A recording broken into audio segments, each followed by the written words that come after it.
We're live, Councillor Carter. Thank you. Well, welcome to everybody who's here. This is our first community committee meeting that is webcast. We've met in person before and had members of the public there, and we've met remotely but not being webcast. My name's Councillor Amanda Carter. I'm the chair of the Outer West Committee, and I'll be chairing the meeting today. And I'd like to start by confirming that today's community committee meeting meets the requirements of the council's constitution, even though members are in remote attendance, and that members of the public are able to view the meeting via the live webcasting. Can I ask members to switch off your mics when you're not speaking, and when you're invited to speak, switch them on, please.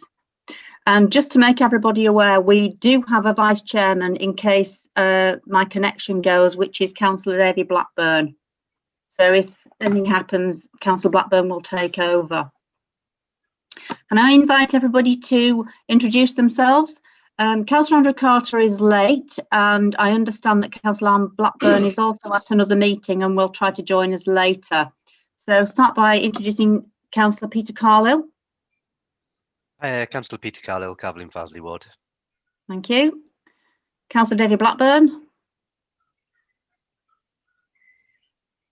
Good afternoon, Councillor David Blackburn, Farsley and Wortley Ward.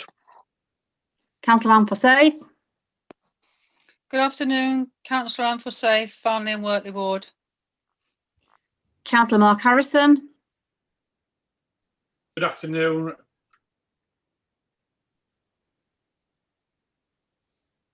We've lost you there. No sound. Can you hear me now? Yes. Good afternoon, Councillor Mark Harrison, Putsey Ward. Thank you. Councillor Simon Seary. Councillor Simon Seary, Putsey Ward. And Councillor Trish Smith. Good afternoon, everyone. Councillor Trish Smith, representing Putsey Ward. Thank you. Those are the members of the Outer Area Committee. And now I'll go on to the officers who support Outer Area Committee, starting with Mike Stevenson. Good afternoon, Mike Stevenson, Localities Officer for Outer West Community Carl Hinchcliffe. Committee. I don't think Carl's joining us today, Chair. Okay, is Liz Jarman. Liz Jarman, Head of Stronger Communities. And Debbie Oldham. Debbie Oldham, Governance Services and Clerk to the Community Committee. Fahid Iqbal. Fahid Iqbal, support officer for the Outer West area. Thank you. Zahid Butt. Zahid Butt, the Operations Manager at Leeds Watch CCTV and Security Services. Roxana Mahmood. Hi, Chair. Sorry, Roxana isn't joining us today. Okay, that's fine. Okay, so we'll get straight on to the meeting then. So if you want to, sorry, I had a little hiccup there. If you wish to speak, if you could indicate by the chat line, that would be really helpful. So item 1, appeals against refusal of inspection of documents.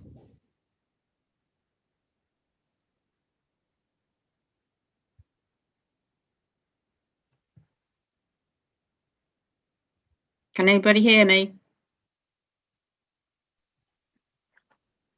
Yes, I can hear you, Councillor Carter, yes. Councillor.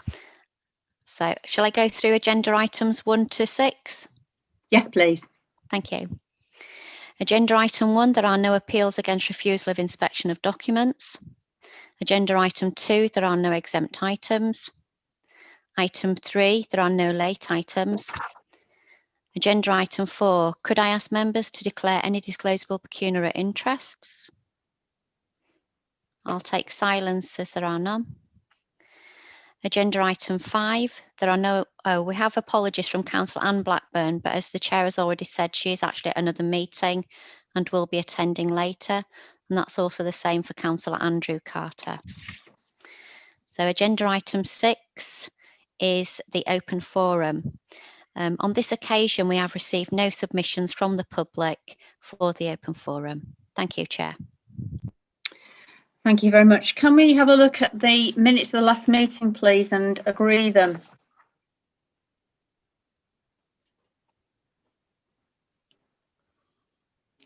I'm assuming everybody's read them. Is everybody happy with those?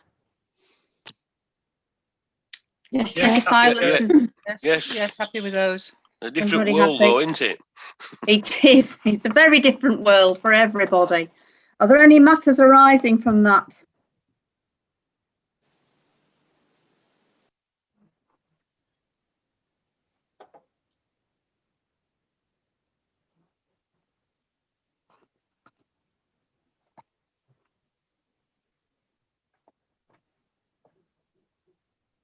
No matters arising? Okay, we'll go on to the next item. And I'm changing the items around, so it's actually going to be item 9, the update report, please.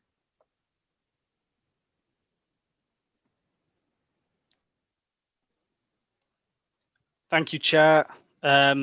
So with the update report, included in the update report for November, we've got contributions from Cleaning Neighbourhoods team, Gully Cleansing, the West Yorkshire Police, Public Health, the Housing team, the Neighbourhood Improvement Partnership, CCTV, the Pudsey Hub, and the social media appendix.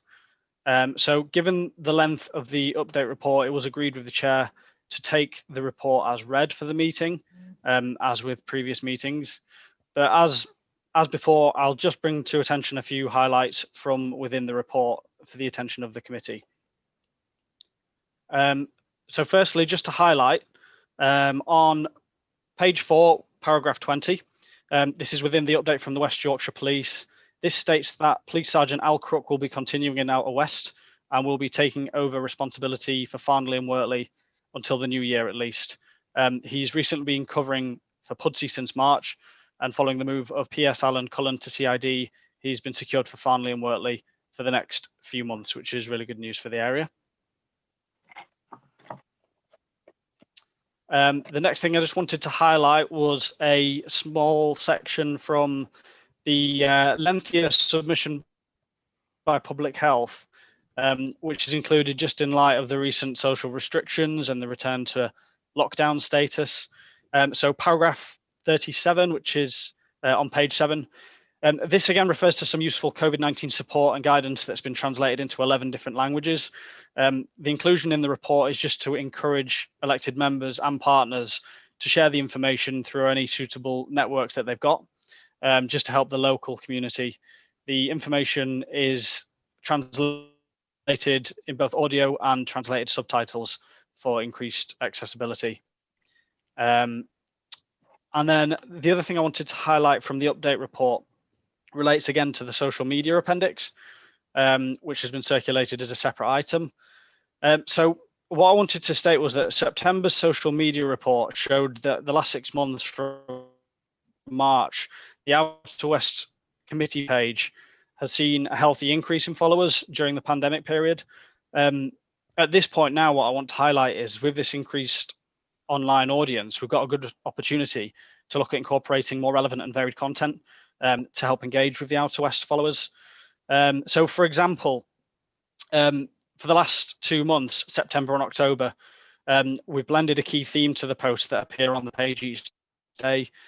So the theme for this period has been any information relating to youth online activities, youth engagement, and also youth education. The aim here has been to help respond to some of the social difficulties facing young people in Outer West as social restrictions currently go on. To name a few examples, we've signposted to things like Leeds Libraries, weekly online activities, online workshops and literary-based learning. We've highlighted free taster sessions for education through Jumpstart at the University of Leeds. We've highlighted Black History Month's online programme of activities, so trying to encourage culture, history and learning online. And things like the Leeds Owl Trail, just to encourage an active lifestyle and pastimes in a safe, socially distanced environment. What we've seen have received consistently positive online engagement. And in light of the recent lockdown measures, it seemed sensible to continue with this approach through the winter months. Okay, so that's everything that I wanted to highlight from the update report, Chair. Thank you. Have you got any questions?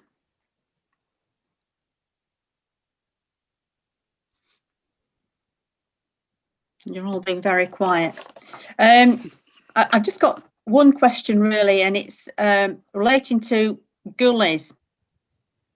In the past, we have had some problems with blocked gullies, and even more problems when we've had the flooding. Do we have any idea how many blocked gullies there are throughout the area that can't be fixed and need building or some further excavation?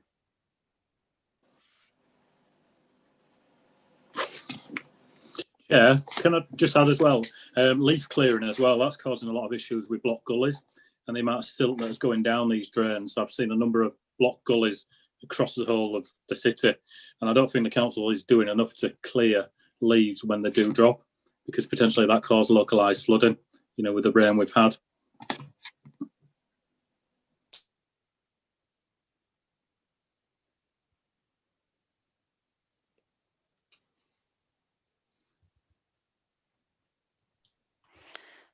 Mike, are you coming back with any answers, or is anybody else answering that one?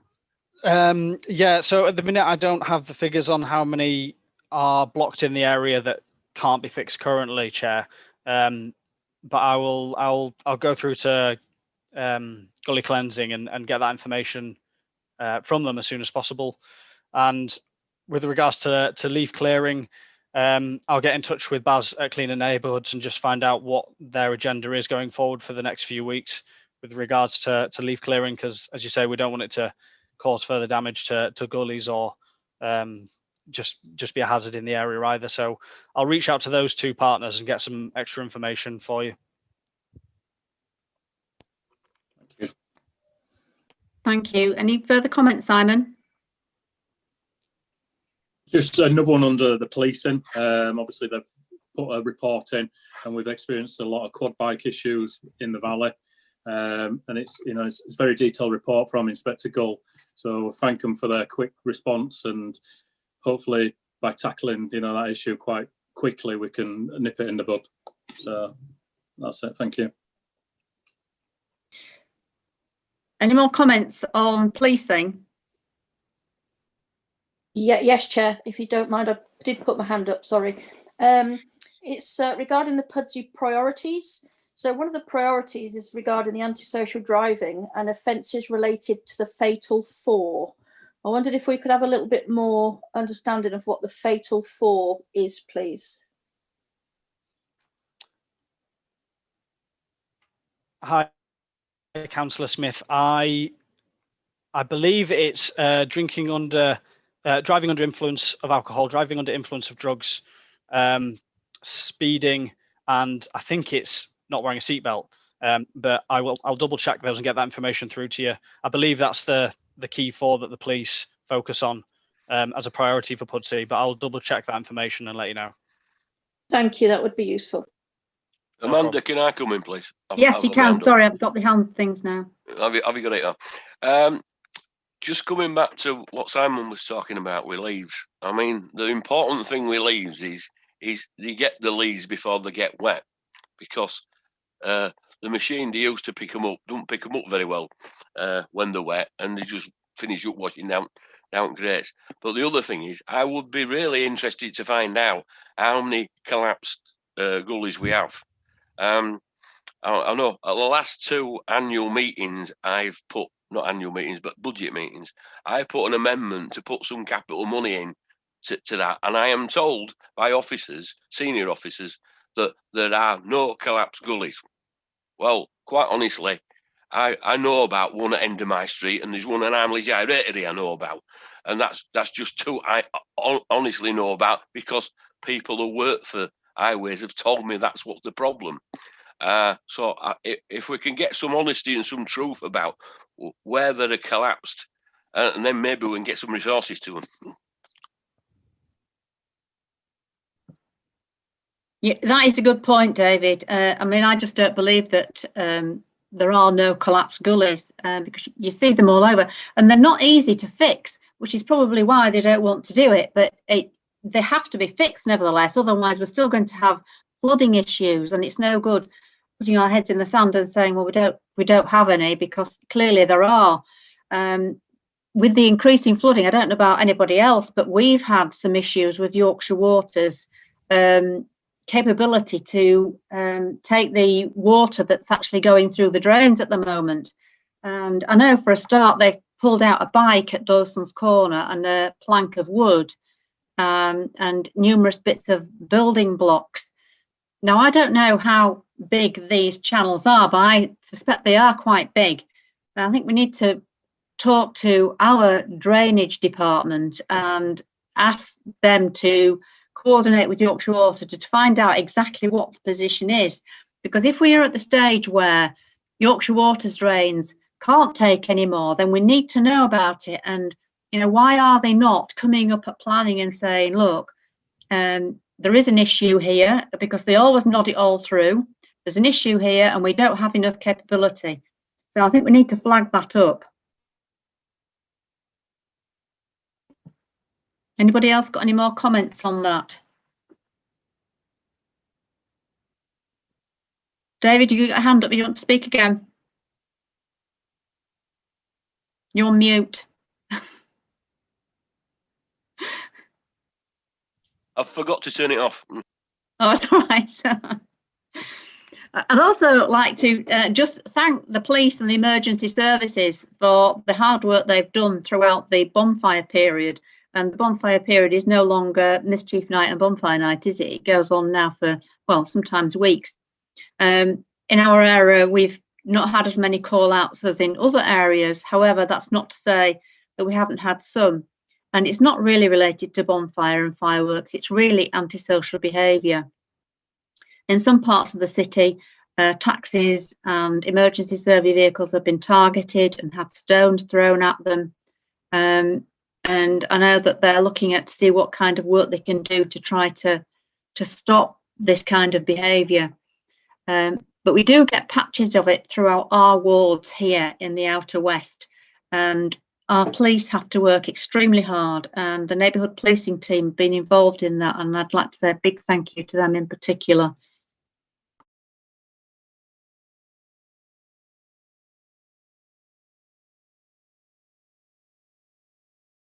Mike, do we have any more comments from officers?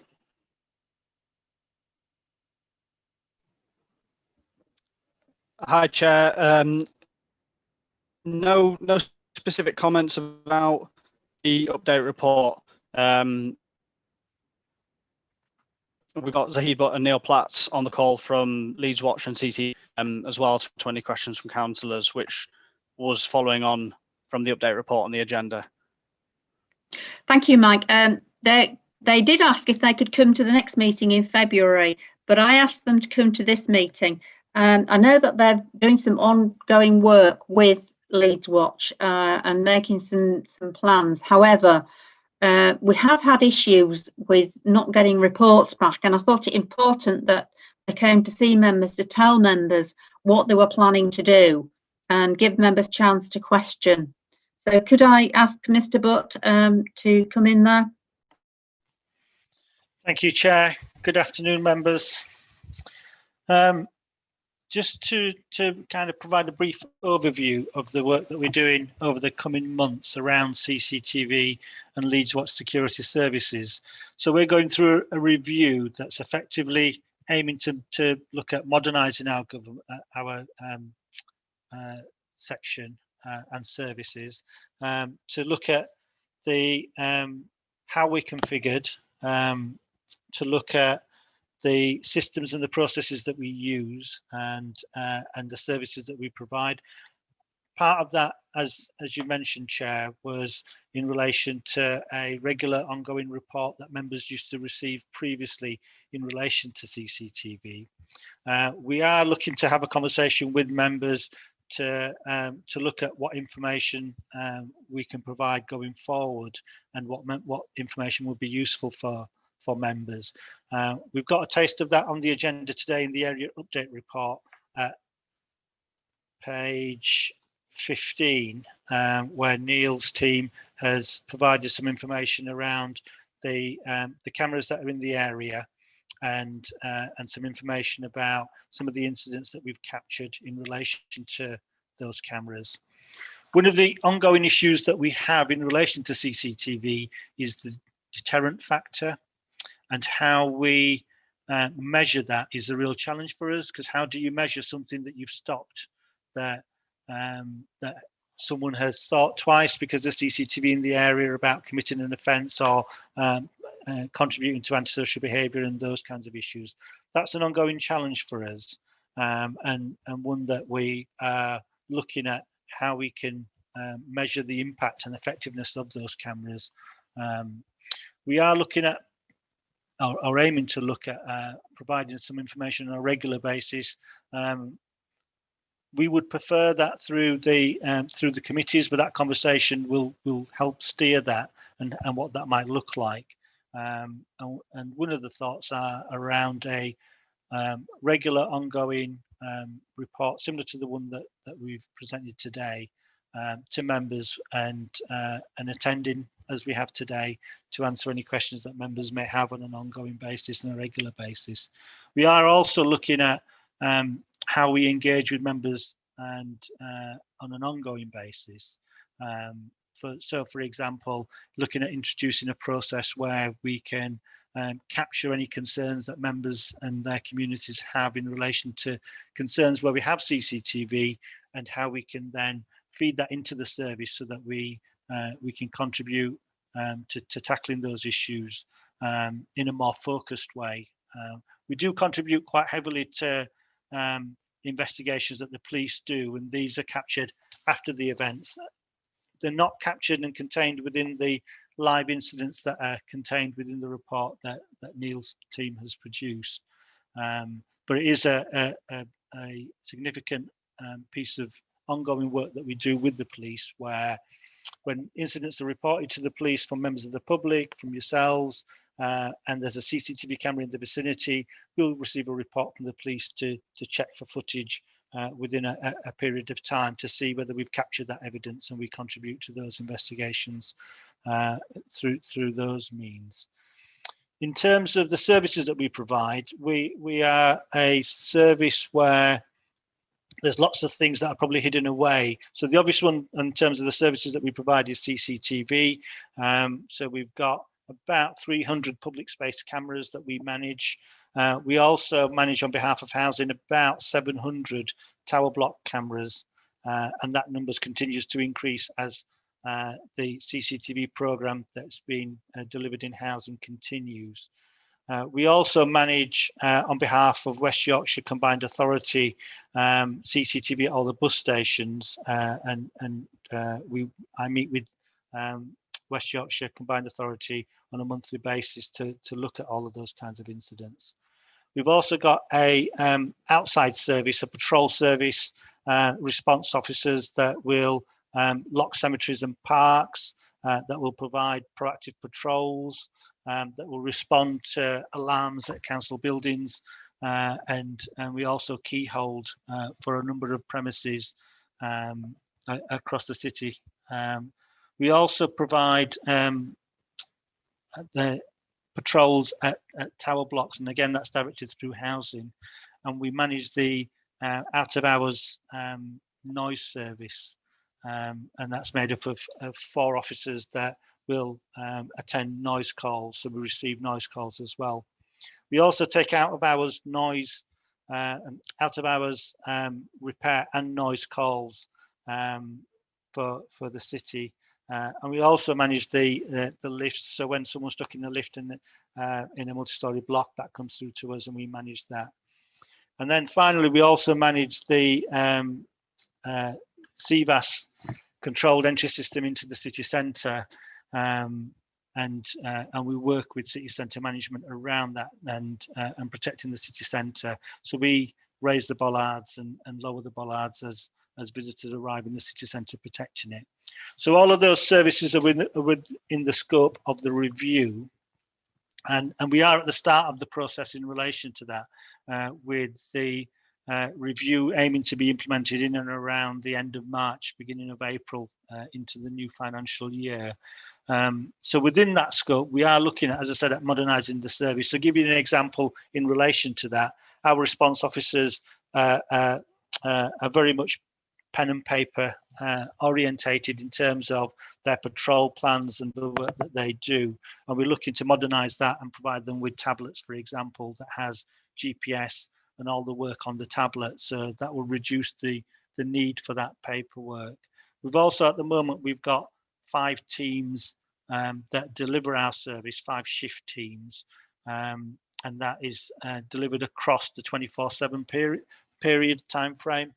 At any given time, we've got 2 of those teams off. So we are looking at all of that within the scope of the review and all of the services that I mentioned, as well as how we communicate with a variety of partners, including the committee and members.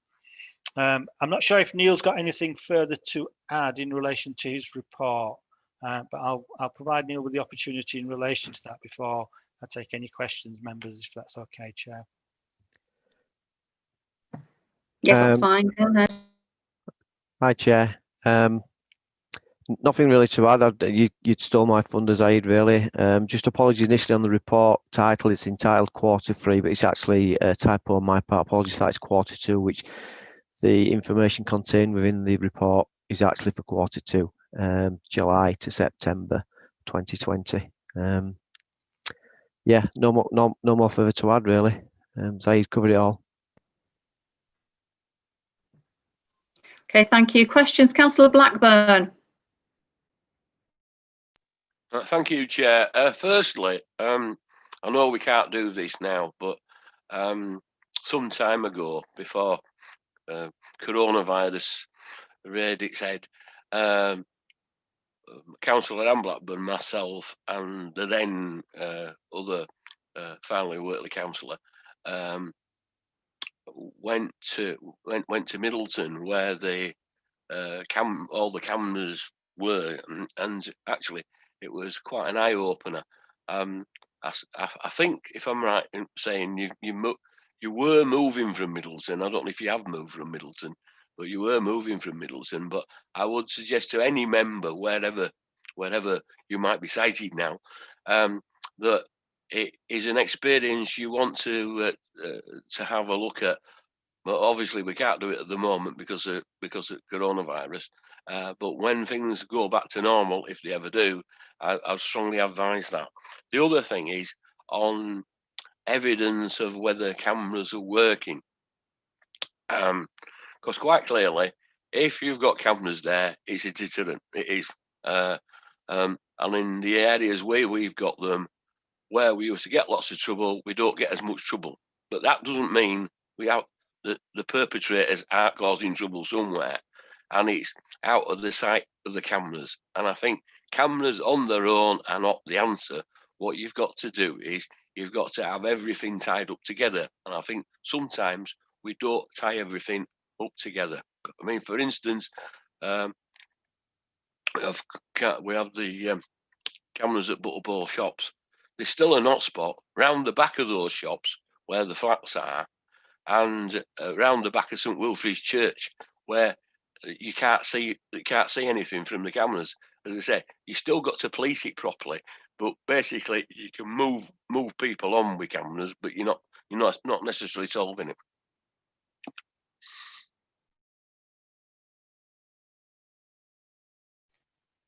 Chair, thank you, Councillor.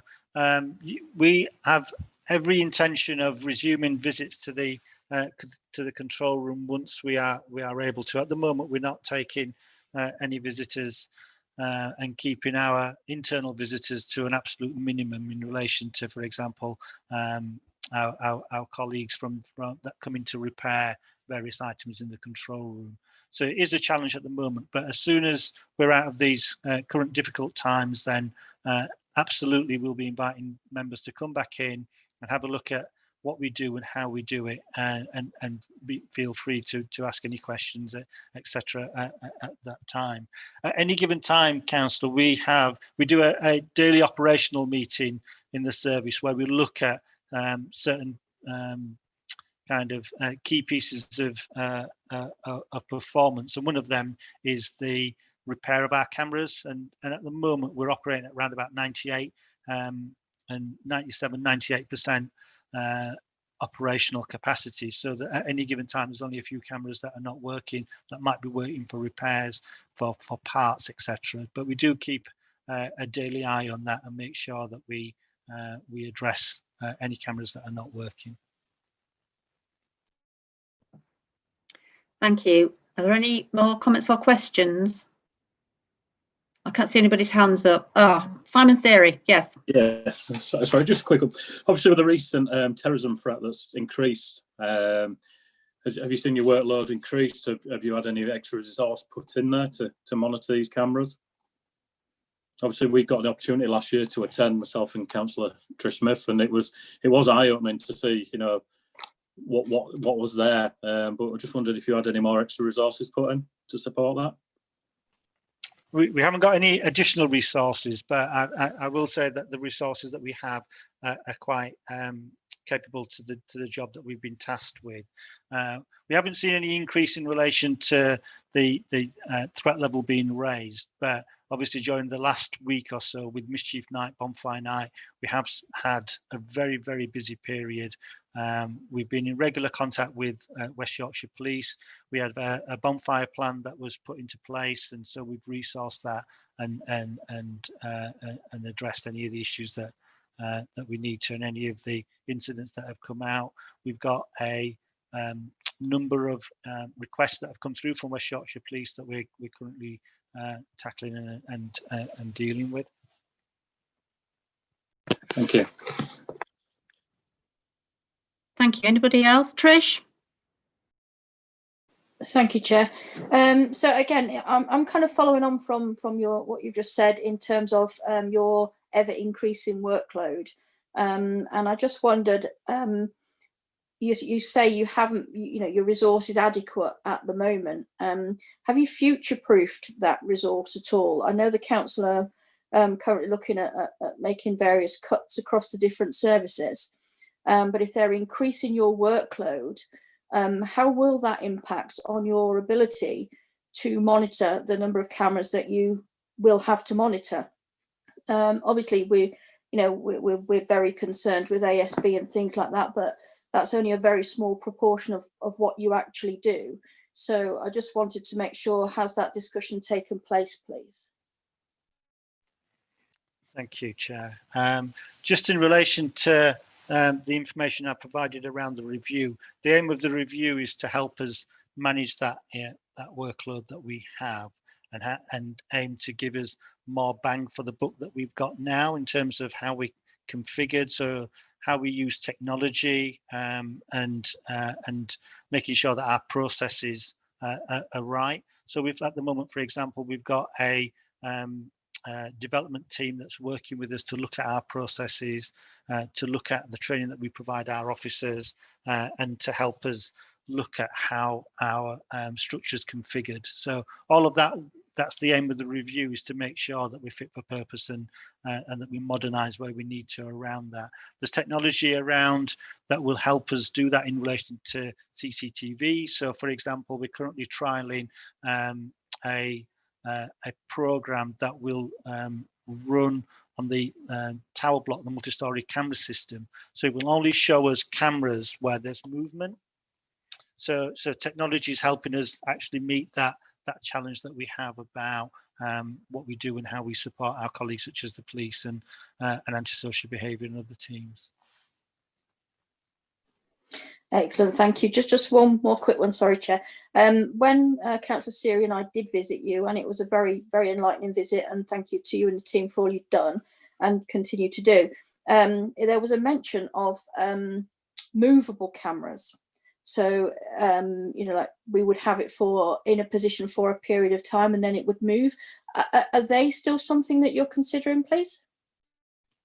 Yes, we've actually got those temporary cameras available. So if there are any issues and the funding is available, there is a process through Neil's team to request those cameras. Neil's team will then go through a process around the data protection impact assessment, and we'll then look at each requests as they come in. So what we can do is, Chair, we can arrange for an email address to be forwarded to members so that they can contact the compliance team and request those cameras. Perfect, thank you. That would be really useful. You could forward us that email address. Because from time to time, I think all of us have hotspots, particularly with ASB. I've just got another question, which is something somebody raised with me not very long ago. Who can access the CCTV? For example, if somebody had their car vandalised and it was within the reach of the CCTV, could they contact you for that footage? Chair, they would not be able to contact us direct. What they could contact us, we'd direct them back to their insurance company or West Yorkshire Police. So there's a process, and we've just updated our information on the council's website. But the only way that someone individually can request information is actually in relation to any footage of themselves through a subject access request. Any information around crime or antisocial behaviour, even where they may be the victim, needs to go through their insurance company, a solicitor, or West Yorkshire Police. Okay, thank you. That's really helpful. Councillor Blackburn. It's just on these mobile cameras.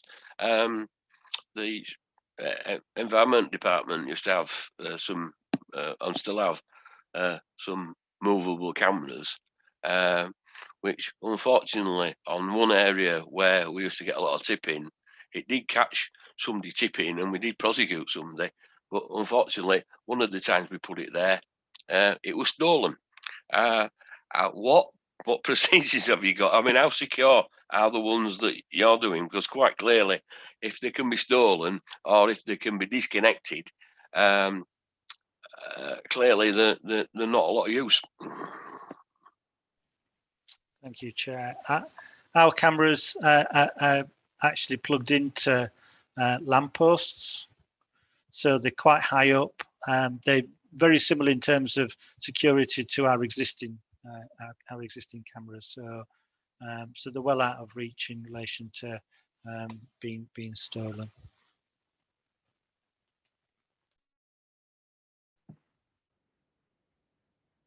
Thank you. Any more questions? Well, thank you very much, and we look forward to your report in February. Thank you, Chair. If we can be excused. Yes, thank you very much indeed. Thank you. Bye-bye. Bye-bye. Okay, so we're on to the next item now, which is the finance report. Mike, can I ask you to introduce it? Thank you, Chair.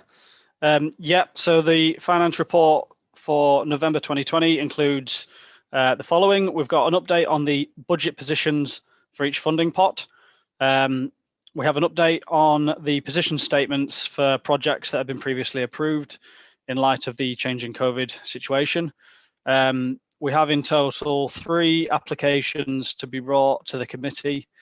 And we also have included an update on the COVID-19 budgets for each ward. So if we begin with the budget overviews within the finance report, if I draw your attention to paragraph 16, which is on page 3, this asks the committee to note that since the previous consultative meeting, which was on the 7th of September, there have been 2 projects that have since been passed by DDN. First being a Hawthorne Community Allotment Garden from the Wellbeing Fund, and the second was just a slight amendments to the Christmas lights budget, again from the Wellbeing budget. So taking into account these updates, the next section provides a summarised overview of the budget position for each pot. So first up, if I can draw you to paragraphs 18 to 21, which are based on page 3 and 4. This asks the committee to note that from an initial wellbeing budget of £129,328.06, the committee has today allocated a total of £106,653.04, leaving a remaining balance of £22,675.02. Table 1, which is on page 4, this provides the committee with a breakdown of that allocation as well as updates on these wellbeing projects, which I'll now take a moment to go through some of these for you. So starting at the top, the small grants and skips will be covered later in the report as a separate item. Community engagement is yet to be touched, so we're still £1,000 there. CCTV for Outer West is ongoing until the end of March 21. And similarly, COVID-19 funds, these will be referred to in a separate item later in the report through the COVID tracker. So this brings us on to the application that was brought by Parks and Countryside for a site-based gardener. So the funds were ring-fenced for this for £13,807.15. And Phil Staniforth was going to update the committee on the requirements. So I believe we do have Phil on the call with us if the chair is happy for him to come into the discussion at this point. Yeah, certainly. Are you there, Phil? He was having difficulty dialing in earlier. Oh, can you hear me? Yes, can now, yes. Go ahead. Good afternoon, Chair and ward councillors. Nice to be here. Yeah, you'll recall for year on year now, you have very kindly supported the Parks Service with a fund that originally set off as a site-based gardener. I mean, just very briefly, these site-based gardeners, we were trying to go back to those bygone days when we had a park in every park. And the whole idea behind having site-based staff was to encourage better community engagement and obviously pick up on an awful lot of stuff that we wouldn't do if there weren't staff on site. So year on year, you've supported us. This year has been rather unique, as we all know. We unfortunately are not in it. Well, I say we're not in a position. If the community committee had of a mind to actually release these funds, I'm pretty sure we could make use of them. The fact of the matter is we are currently struggling with our resource infrastructure in that in some areas we're up to 40% staff down on the front line. And in terms of supervisionary staff, we might just struggle. But if the community committee had a mind to allow us those funds, then I'd be perfectly happy to actually speak to you about how you'd like us to use those funds, if indeed we are in a position to be able to get seasonal staff. So there are an awful lot of questions around it.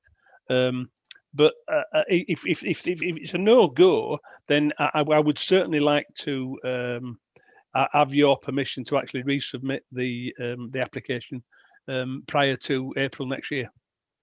Thanks. Thank you, Mr. Staniforth. I know Councillor Seary's got his hand up and so has Councillor Blackburn. Can I ask that we questions to Mr. Staniforth, please, and then we'll go back to the others. Okay. Councillor Seary. Yeah, thank you, Chair. Afternoon, Phil. Thank you. Obviously, we always want to support parks because it is a valuable green space that so many people need and use. How do you think you could use that 13,800 considering we get to the end of the season? Because I'm more than happy to support it next year, but what works could be used for that money? You know, we never want to take money away from parks, but how can it be used this year? Thanks, Councillor Sadie. Predominantly, it's just given us an extra pair of hands.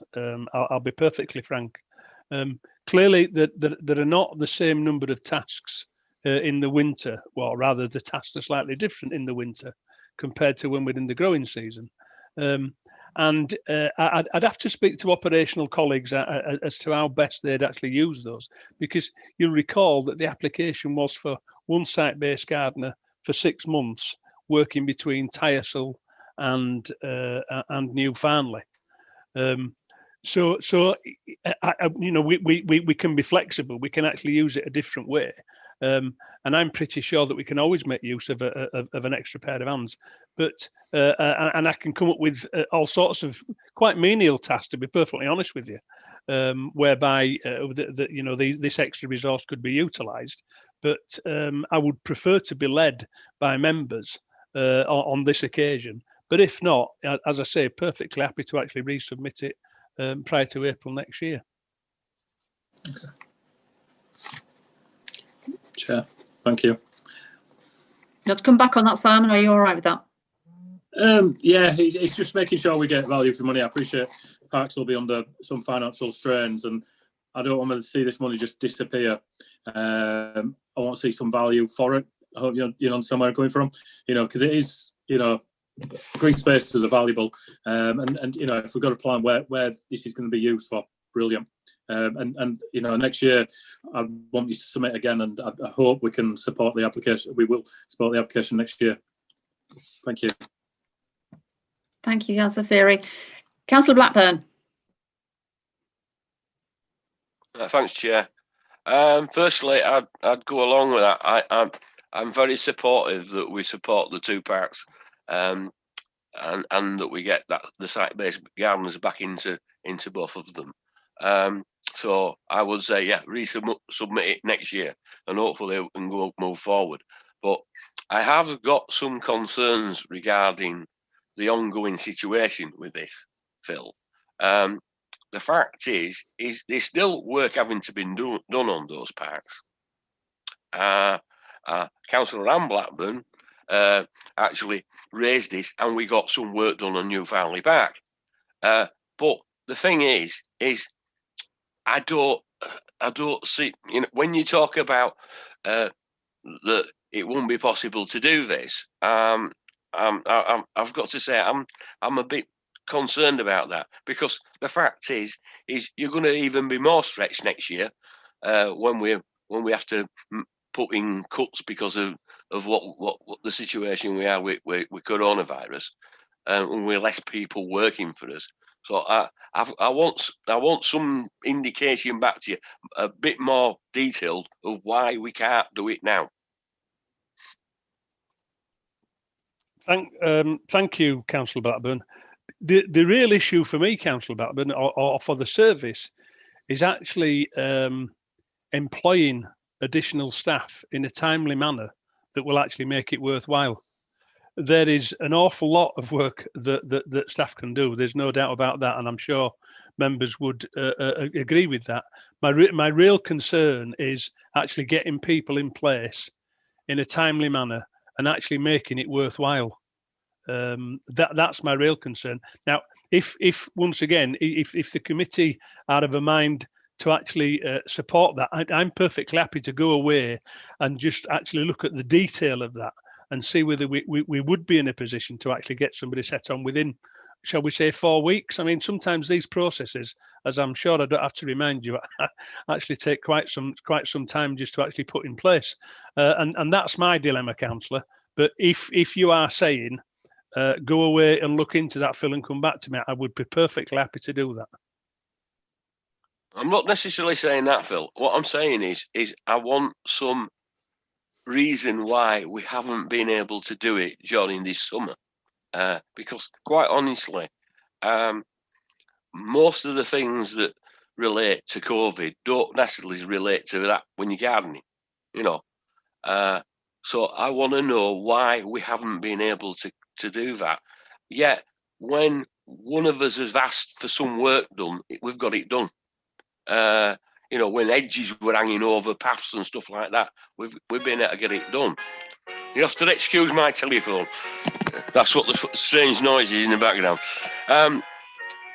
But as I said, that's what I want to know. I mean, and the other thing really as well is, are we going to be in a position by April to actually get somebody on the ground? I know it's like having a crystal ball in current situation, but basically, as I say, I don't necessarily see that gardening, which is effectively what we're talking about, is something that can't be socially distanced. Yeah, thanks, Councillor. No, you're absolutely right. But given the very strange situation that we were about, we as I've already said, we slowly but surely crept up to, in some areas, being 40% down in staff. And what that meant is that the basic infrastructure from a supervisory point of view simply wasn't in place. And the same processes in terms of actually engaging staff and recruitment would have applied in April, as indeed it did. As indeed it would do now, and I think given that we had so many other things to do, particularly trying to keep our parks safe for people to use. I mean, you'll all be aware, I'm sure, that parks and green spaces have been absolutely hammered over this past 6 months, and which is a fantastic thing as it happens, but that in itself has actually brought about its own issues. For instance, we have all on at the minute just simply keeping up with emptying litter bins, and that's not necessarily a gardening task. But I take your point, Councillor, and there are some real reasons why we just simply haven't been able to get to it this year, and that's a real shame. But in terms of my crystal ball, I would like to think that we will be in a position before April next year, and certainly we will follow the normal process of actually submitting the application as we would normally do in time for the committee to actually discuss it and consider it at its, I think it's probably its February meeting, and I'm happy to come back to you then.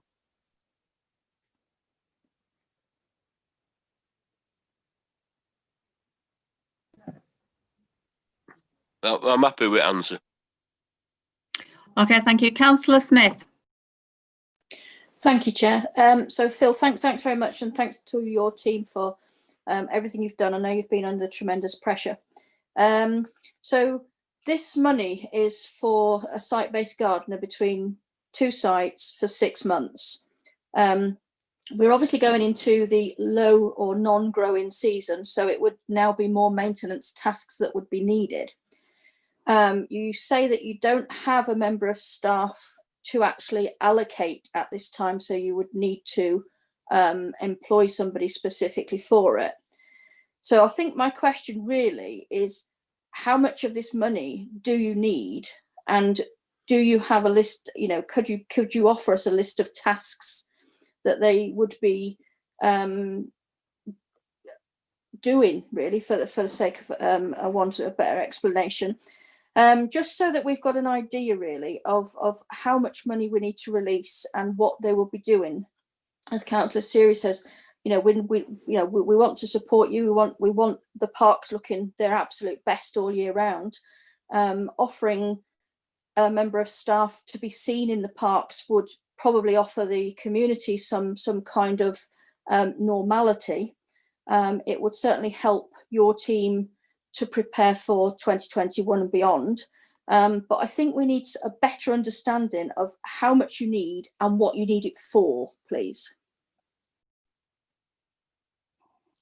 Okay, thanks, Councillor Smith. No, perfectly reasonable. The tasks that we would undertake would be the tasks that we've previously set out, to all intents and purpose, in the application form previously. And unfortunately, I don't know just how much we would need of this money, because once again, it would depend upon how quickly we could actually get somebody in post, and it would actually be an additional person. So it's how quickly we could get somebody in post. But I'd be perfectly happy to actually come back to you on that. I mean, but the duties would be, I mean, obviously there's no grass cutting this time of year, but there will be an amount of pruding and edge clipping, littering, emptying litter bins, removing fly tipping, sweeping paths, etc., etc. So the tasks are broadly the same. And as I've said to the community committee in the past, that the added benefit that you get from this site-based staff is that regular tasks get done more frequently, and hence the parks, in theory, should look much nicer and more usable and more pleasant for people to actually visit. And that's really what you're actually getting out of this. You're getting an higher frequency of tasks being undertaken. So the key for me really is how quickly we could actually get somebody set on. And if the committee are actually saying, well, go away, Phil, and come back to us and tell us how quickly that could happen, I would be perfectly happy to do that. And at the same time, I can actually set out specifically what tasks they might be undertaking at New Farsley and Tyersall Park, and specifically just what that cost might be. And I'm hoping that this is in addition to me submitting an application again prior to April next year. Would that be the case, Chair? Mike, could I ask you to come in there, please? Hi, Chair. Yeah, that's as I understand it, that Phil goes away and has a think about how this ring fence money could be used in this financial year, and also puts in an application for review from next year's budget for next year's service also. Yeah, could we ask Phil maybe if we'd look at Putty Park, Carvley, Farsley, so it utilises a full budget that we've set aside, if there might be any tasks, not just at Tyersall and Farnley, that could be picked up across those. Yeah, thank you. Chair, can I come in? I've indicated and nobody's come back to me. Sorry, Councillor Blackburn. I hadn't seen you. I've got Councillor Carlisle before you, and then you. Councillor Carlisle. Thanks, Chair. In fact, one point I had was quite similar to the point Councillor Seary just made. So I had 2 points really. One, if we're looking at next year's budget and a submission for next year's funds, is getting that money through in April going to be soon enough if there's going to be an issue in terms of getting those staff? So in fact, it might be better for us to think about whether there's staff in place before we're allocating some of these funds, so that next year maybe we could be looking at an application to allow that member of staff to continue the work. But similarly, yes, based on those tasks that you've set out, I was just going to ask for confirmation then that obviously we're only looking at 2 parks out of a large number of parks across the area. I was just looking for confirmation of the fact that, are we saying therefore that the tasks that would be undertaken in all of the other parks are still going ahead without any additional funding required, or is there in fact additional funding required? Because I'm sure members would be very happy to support parks in this time when they're so important, but it would be really good for us to know exactly what the concerns are within the service that were leading to needing the extra site-based staff in 2 parks, and whether those concerns existed for the rest of the parks as well, really.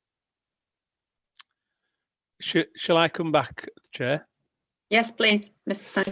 Smith. Councillor Carlisle, thanks for that. It's encouraging, and I'm pleased that members are very supportive of what we try to do in parks. The issue for us here is that the application initially was for 1 site-based gardener, and it stretched across 2 sites. So clearly he would need transport to get between the 2 sites, and it's usually one of the area teams that actually deal with that. If we were trying to actually, and I've had this conversation with 1 or 2 people actually, if we're trying to actually make best use of that, there is a danger that this 1 person, and indeed if you wanted to stretch it to 2 site-based gardeners, would end up being stretched way too thin to have any sort of impact on any particular area. So as much as I welcome that support, what I wouldn't want to do is actually start making promises that we can't keep.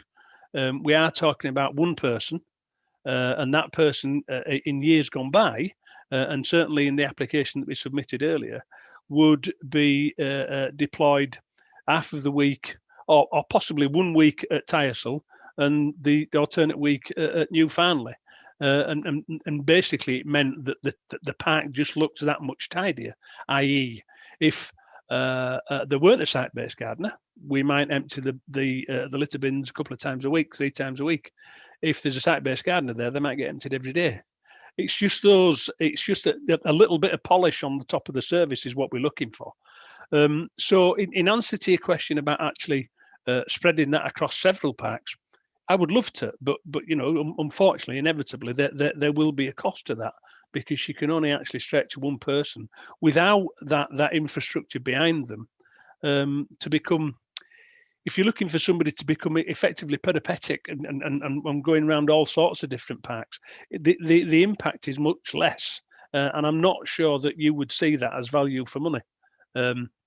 But perfectly happy to actually have a conversation with you about that. But I'm conscious that all of our budgets are getting a little bit thinner.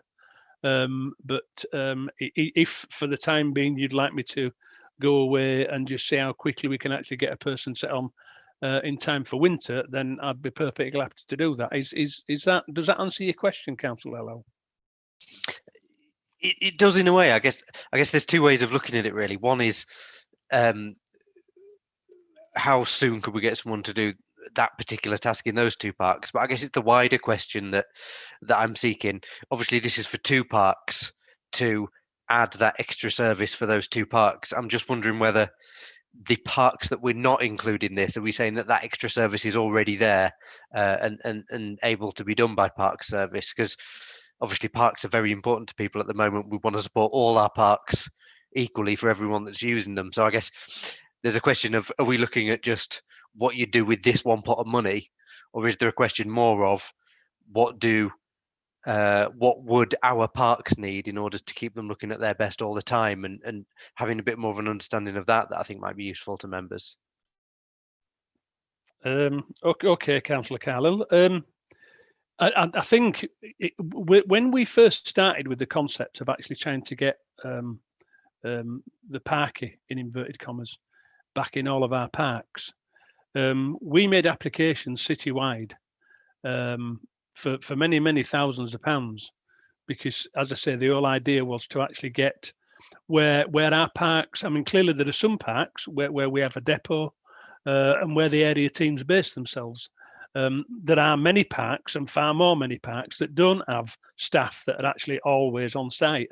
And what we were trying to do, we plug those gaps.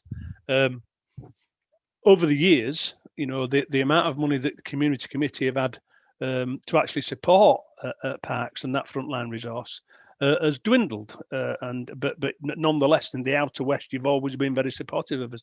I think the point I'm making is we can do.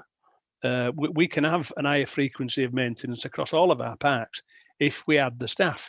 And in answer to your question about if we don't have site-based staff, does that mean that our parks are not getting the service? No, it doesn't. It just means that those tasks, like emptying bins, like sweeping paths, like doing the pruning, are not getting done as frequently as they would be if we had site-based staff. That's the answer. I hope that answered your question, Councillor Carlo.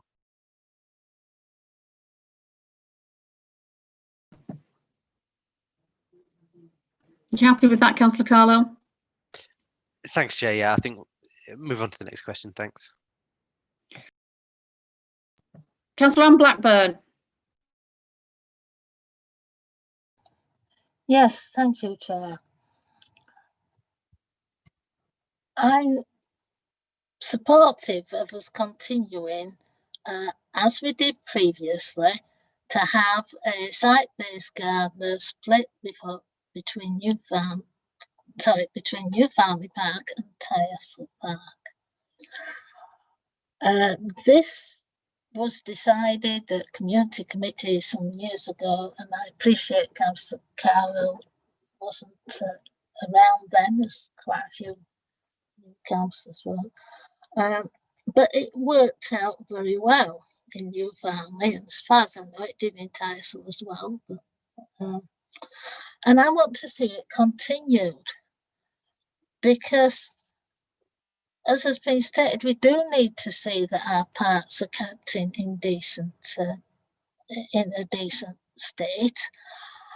And at the time when we decided to go for a site-based gardener split, was because, well, certainly in my ward, we have two very large parks and sorry, 3 very large parks.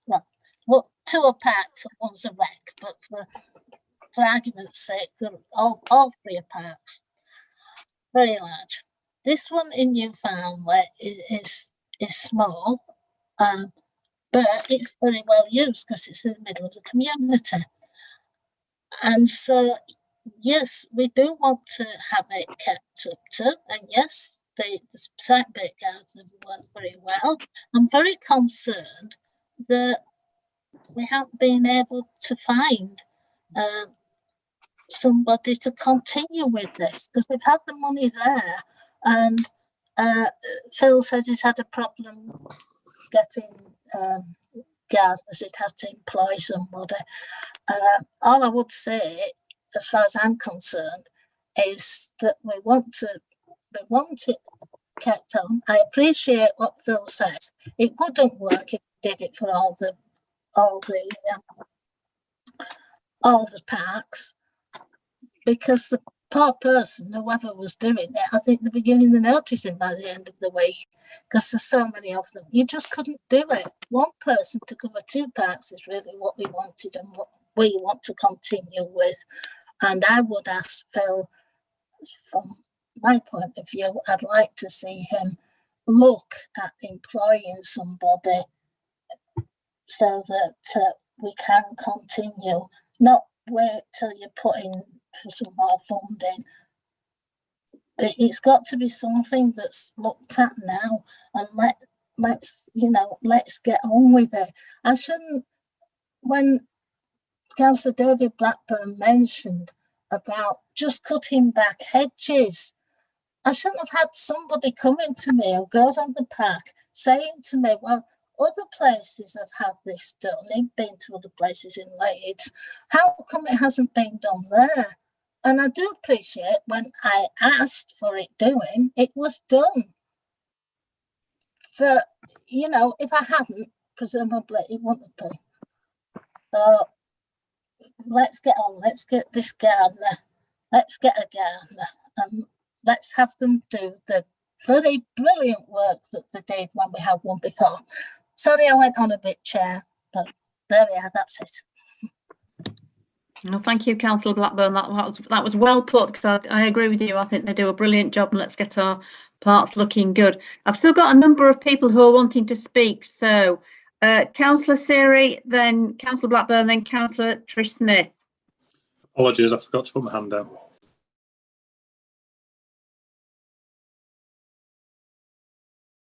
Councillor Blackburn. It looks like Councillor Anne Blackburn has forgot to put her hand down as well. But, it's a trouble with this technology. Anyway, I think we're being sidetracked if we start talking about other parks. I mean, the reason Tysel and the reason Newfoundland got funding from us in the first place, and I think Phil tried to explain it, was they are both slightly out of the way.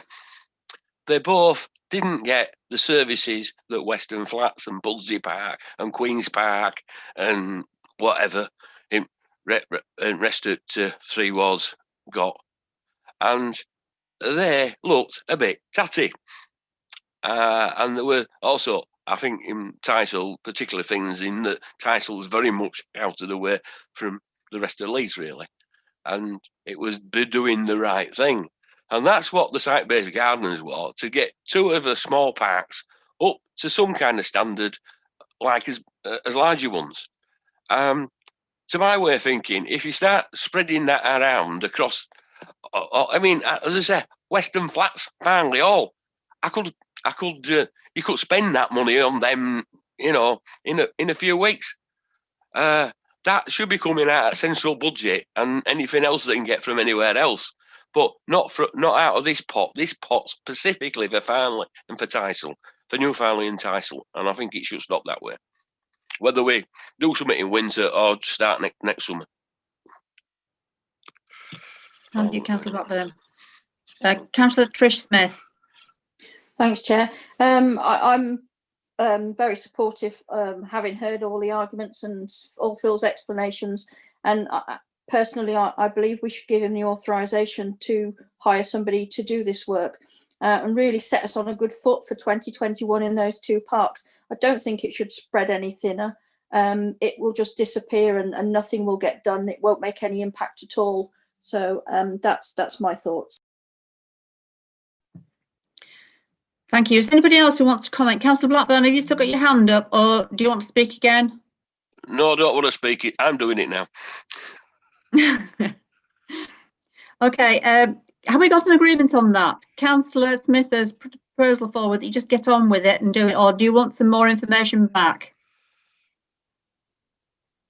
I agree and get on with it, Councillor Chair. Yep. Now I'm here. Good afternoon, everybody. I agree as well. Is everybody happy with that? Yep. Yes, I haven't spoken Chair. yet because of being on my phone, but yes, I'm in agreement. Thank you for everything everybody said about it. Yes, Chair. Thank you. Excellent. We'll pass that one then. So, Mike, back to you now for the next one on the agenda. Thank you very much, Chair. So yeah, the next project was the teaching young children to swim, which also had some money ring fenced. The update, unfortunately, is that the Pudsey Amateur Swimming Club have decided to close the swimming club due to COVID-19. So the project is cancelled. So the funds will go back to the wellbeing pot. And the contact there, Catherine Manning, specifically asked me to thank the Outer West Committee for its support over the past years. I wrote back to her, Mike, and thanked her and all the volunteers. Brilliant. That's past great. And present. Thank you very much, Councillor Carter. So the next project was the Outer Leeds Money Buddies. The project is currently, well, a lot of these updates are going to change from what's in the report because of the introduction of lockdown on the 5th. Money Buddies are currently postponed due to not being able to access the venue. The service is looking for alternative venues that it could use and also to start as soon as possible after lockdown is lifted, hopefully in early December. In terms of what they need is they need a confidential space in a risk assessed cleared venue, also with internet access. So I think for this project, they were aiming to get into the Heights Drive housing office. So we'll be monitoring that one. And if any other options come forward or are suitable, then I will speak to Money Buddies about those locations also. Okay, thank you, Mike. Any comments on that? Councillor Blackburn.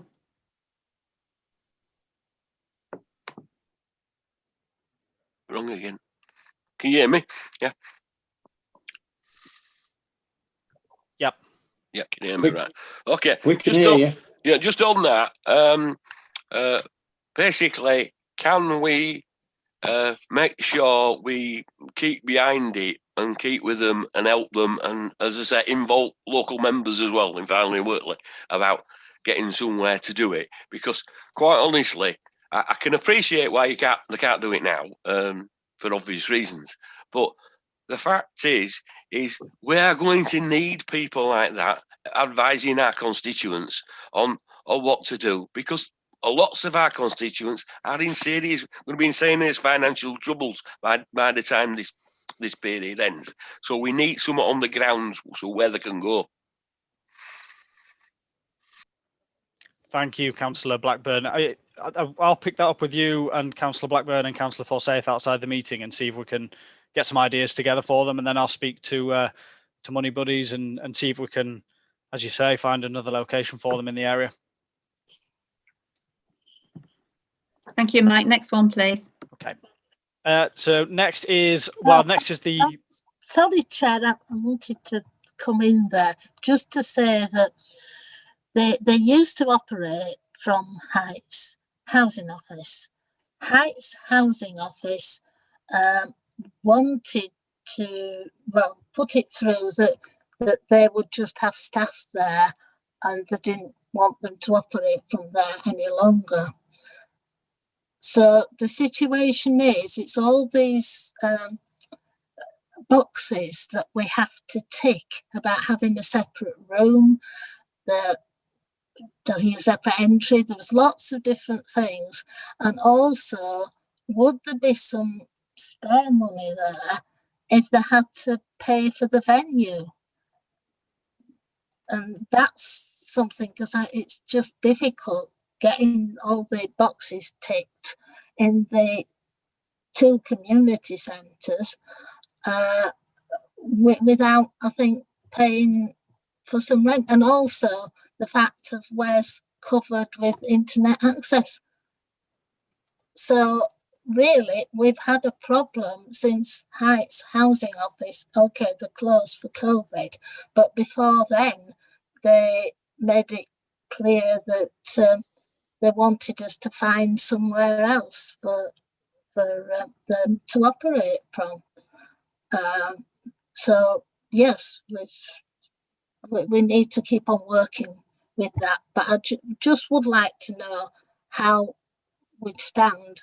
Presumably, you know, if we did have to find somewhere separate for them, would we as councillors need to pay something for the rent? And I think, recalling when I went into this before when COVID first started, was a question I think they put to me.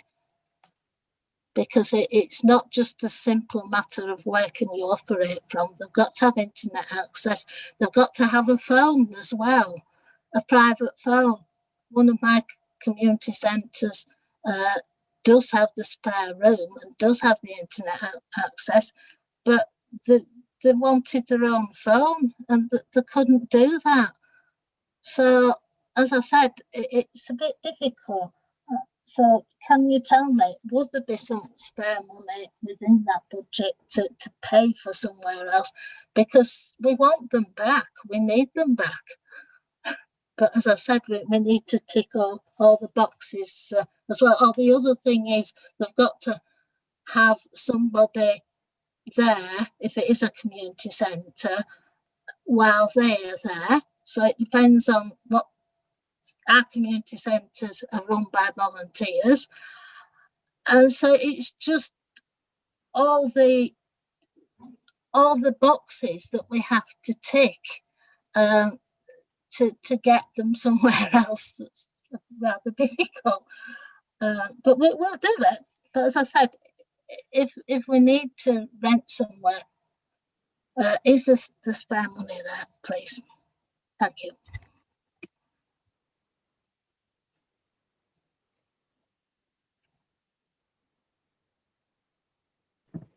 Thank you, Councillor Blackburn.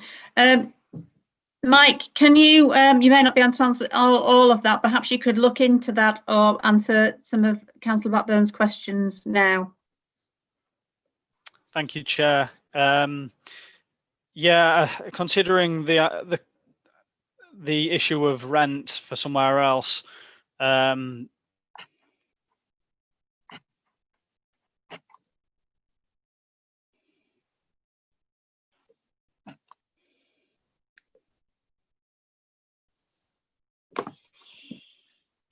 Are you okay, Mike? You seem to have frozen. going forward and what kind of venues we could potentially get them into. So yeah, I'll have to have a look into that and get back to you, Councillor Blackburn. Okay, Councillor Seary, then Councillor Carnell. Thank you, Chair. Obviously, Money Buddies is still operating in Pudsey, usually from the Pudsey Community Hub, but they've taken it online. And obviously that's the safest option at the moment. So that might be an option for Farnley and Wortley. Okay, Councillor Carnell. Thanks, Chair. I mean, obviously we've got the Pudsey one coming up later on the list as well, so I thought it was worth touching on both at the same time. I think these services are really important, obviously, and who knows in a month's time whether they're going to be able to operate out of community hubs and such, or who knows what's going to happen come the spring or various times.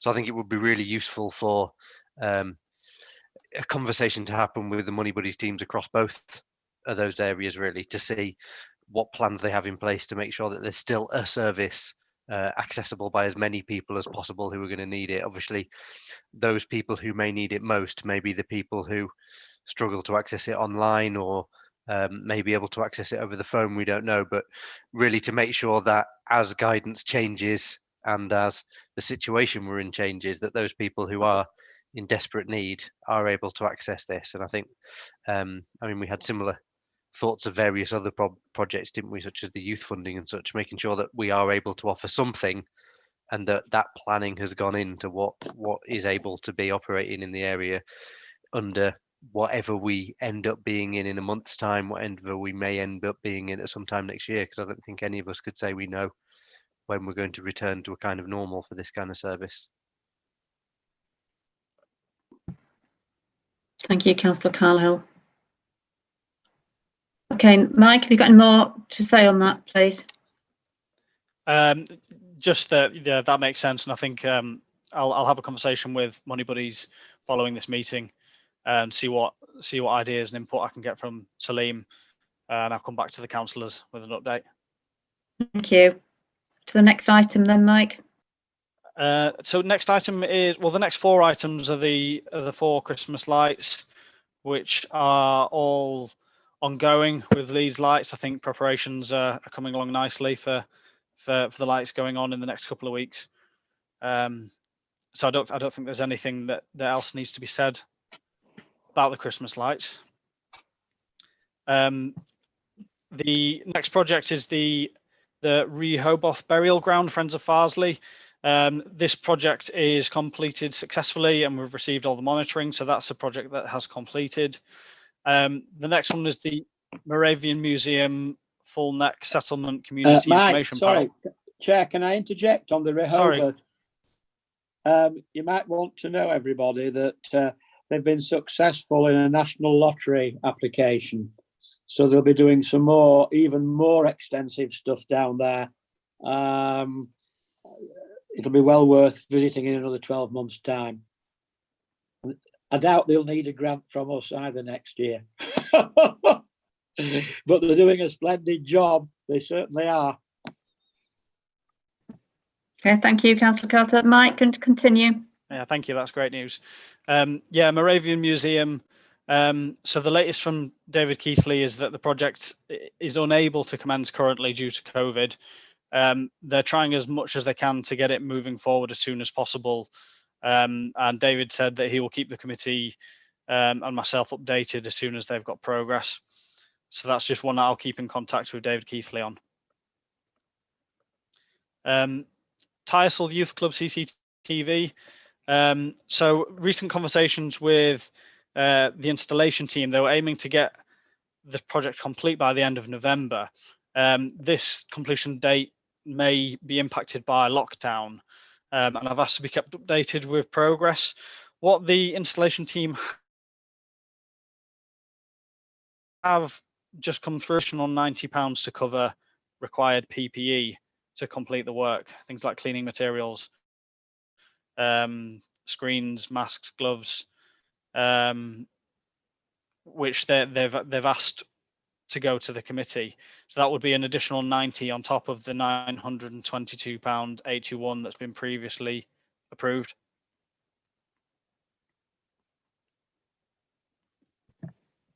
It's a bit cheeky, but I suppose so. You can't find 90 quid between them all. Any more comments from anybody else? Chair, I'll go back to them and ask if it's possible for them to get access while the club is closed before they reopen. That way they surely shouldn't need additional PPE because there'll be nobody else in the building. So their normal COVID secure arrangement should be sufficient. So leave that one with me, and I'll see if I can speak to them, if that's okay with the committee. Everybody happy with that? Yeah. Right, okay. Next one then, Mike. Okay, thank you, Chair. The next project was the Putty House electronic equipment. The project is ongoing. I believe it is nearly completed. Councillor Siri, I know you're involved there. Yeah. Friday, final fit in this Friday. This Friday, okay, fabulous. Sorry, I'm just typing an update there. Next project is Pudsey Soapbox Race. Unfortunately, has been cancelled this year, so the £750 will go back in the wellbeing pot. The next project, Pudsey Money Buddies, as referred to earlier. Same for Outer West, Pudsey Money Buddies. A conversation there about kind of what the service is going to look like in the next few months. So because we've got 2 Money Buddy projects for Outer West, I'll pick up on both of those at the same time with Salim. New Farnley and Bloom have completed their project. So they've installed all their flowers and bedding now. And the Hawthorne Community Allotment Garden, well, they just began on the 27th of October, but now have paused due to government regulations. So they're aiming to continue as soon as we're allowed, whenever that is, in hopefully early December. And I think that's the last of the wellbeing projects. So next in the finance report, we come to a new application for the committee to consider. So on page 5, paragraph 24, the application brought to the committee is from the summer bands in Leeds Parks for 2021. And it's the Leeds International Concerts season. So the amount asked for is £3,250 from the wellbeing budget, covering all 3 wards in the committee. The concert season are seeking funding for a series of 10 public music concerts in Outer West. The concerts will benefit the communities in Carveley and Farsley, Farnley and Wortley and Pudsey, as people will be able to experience free music in their local parks, as well as come from other areas in Leeds, all of which encourages community involvement, engagement, socialising, walking outdoors, and appreciating local green spaces. These are part of a short-term achievements whilst the concerts are taking place during the summer months. So they take place between May and August 2021 from 2:30 to 4:30. So at this stage, Alison's highlighted that they're just looking for a recommendation in principle so that they can do some preliminary organisation, and then the funding can be reviewed again next year from approval from the 2021-22 budgets. But at this stage, they're just looking for an indication from the committee if they would support. Okay, Councillor Carlow, then Councillor Blackburn. Thanks, Chair. Yeah, always been happy to support projects like this, but I guess my question similar to many of the other questions we've got, and I wondered whether Mike had any detail or whether we could go back and fill that in. Obviously, next May, none of us really know where we're going to be. Are there going to be are they seeking to look at various ways of offering these based on whatever guidance and regulations will be in there? Because we would want events to continue. There's been so many projects that haven't gone ahead this year that I think we've got time to make sure they go ahead in some fashion within the next year. Thank you. Councillor Blackburn. I just wanted to say I support them, and hopefully we can have the concerts next year. They've been missed this year. Very much. Thank you. Councillor Andrew Carter. I quite agree. I think next year, hopefully, we will be able to stage them. There's no reason why, given there's a modicum of relaxation, why they can't go ahead. So we should be supporting them. Just flag up one area of concern. You will know that from the finance papers that be going to exec board, they're proposing to cut wellbeing funding by 15%, which is, if you don't get much to start with, it's quite a blow. I think we need to warn Alison, who's a great officer, I have to say, but I think we need to warn her that it may not be 3,250. We could be looking at only 9 concerts rather than 10, which I work out would at 15% just about work. I'd like to do the whole lot, but I don't know what the people think. There's no point pretending, is there? Yeah, thank you. Councillor Anne Blackburn, then Councillor Smith.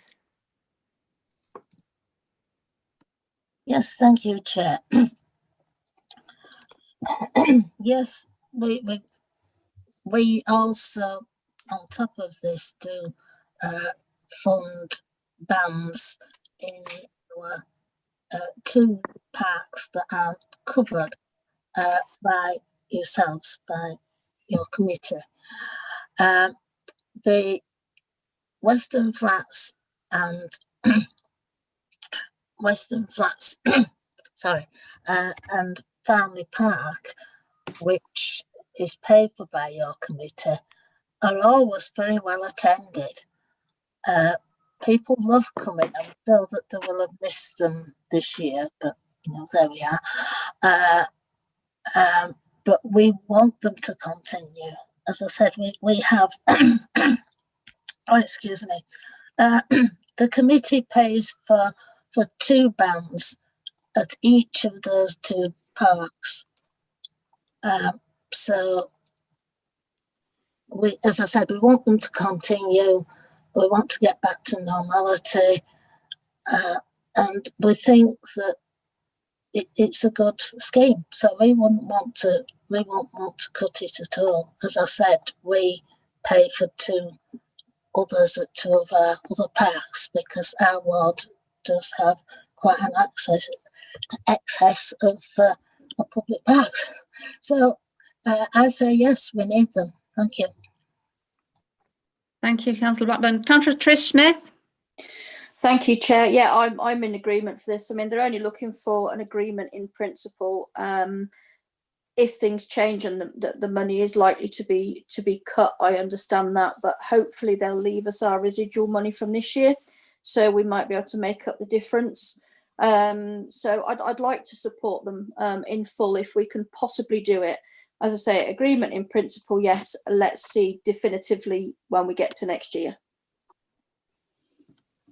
Thank you, Councillor Smith. Is everybody happy with that? Yeah. Thank you. Yeah, the bands do a great job, and I think by next year people will be ready to listen to some music and have a little bit of fun if that's at all possible after COVID. Okay, Mike, back to you. Great, thank you, Chair. And Councillor Carlisle, just to respond quickly to your comments, I'll speak to Alison and see what considerations they've got for if COVID is still amongst us next year. And Councillor Carter, I'll have that conversation with her also, that it may not be for the full amount, just so that it won't come as such a shock next year if that transpires that all 10 can't be funded. Well, so it thank you for those it comments. may be she can negotiate some better rates if she has warning as well, which would be useful. Can I just add a point, Chair, please?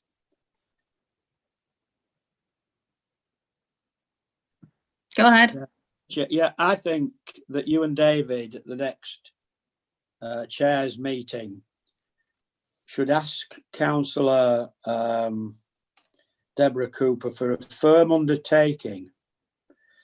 Given the cuts that are being proposed, they will not take away any underspend that we have this year. I think we need, all area committees need that commitment, because we'll all have underspends and it might just about get us through the next year, but not if they come and take it away, and they well might. I'm very happy to take that forward. I can't speak for Councillor Blackburn. Councillor Blackburn? I agree with that, yes, very much so. Thank you. Well, we'll take that forward to the next Chair's Community Committee. Councillor Anne Blackburn. Yes, thank you, Chair. Yes, actually, I've just remembered that when Alison got back to us to do with the, as I said, the other 2 that we fund from our mice, she did say that she needed to know to book the bands. So I think that if we're saying, well, we might be able to do all of them or we won't, then that could put her in a funny position, because, as I said, she has to start booking the bands now, it seems. Tell her to book them then. Councillor Blackburn, I think Alison was just looking for an in principle decision at this stage so that she can put in place anything that, such as booking the bands. But she does understand that in terms of financial approval and funding for the projects, that this would be decided next year once we have sight of next year's budgets. So she is aware of that.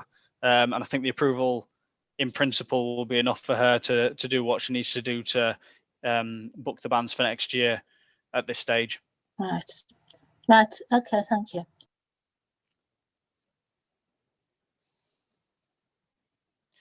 Okay. So next Sorry, we move on to. Sorry, Oh, I was sorry. on mute then. Councillor David Blackburn, did you want to come in there? You got your hand up. It's just a quickie. Could we not pay it out of this year's money in advance? Because that's what I've done with my mice. Just an idea. I hate to remind you, Amanda, but it's what we've done out of my mice as well. Our mice, your mice, my mice, Marmite. Yes, I know. We could do that. I don't see any reason why we can't do that. What's everybody thinking? Chair, let's do it and to guarantee that we at least stand a chance of getting them subject to COVID restrictions. I agree, Chair. It's a good idea. I think so. I agree, Chair. Sensible thing to do. Right, can we take that forward? Everybody happy? Yes. Yeah. Excellent. Okay, Mike, next one. Okay. So yeah, next we move on to the Yaf updates. So if I bring your attention to page 6, paragraphs 26 to 28, this asks the committee to note that from an original budget of £43,063.44, the committee has today allocated a total of £26,180.59 to projects, leaving a current remaining balance of £16,882.85. Table 2 on page 6 and 7 gives a breakdown of this allocation and provides an update. So I'll go through these now. First project in the table, digital stories using Spheros, Leeds Libraries. I've been updated that the project won't begin until next year at the earliest due to COVID. So Leeds Libraries have said that they will submit a new application for the new financial year next year instead, and that funds would return to the Yaf pot.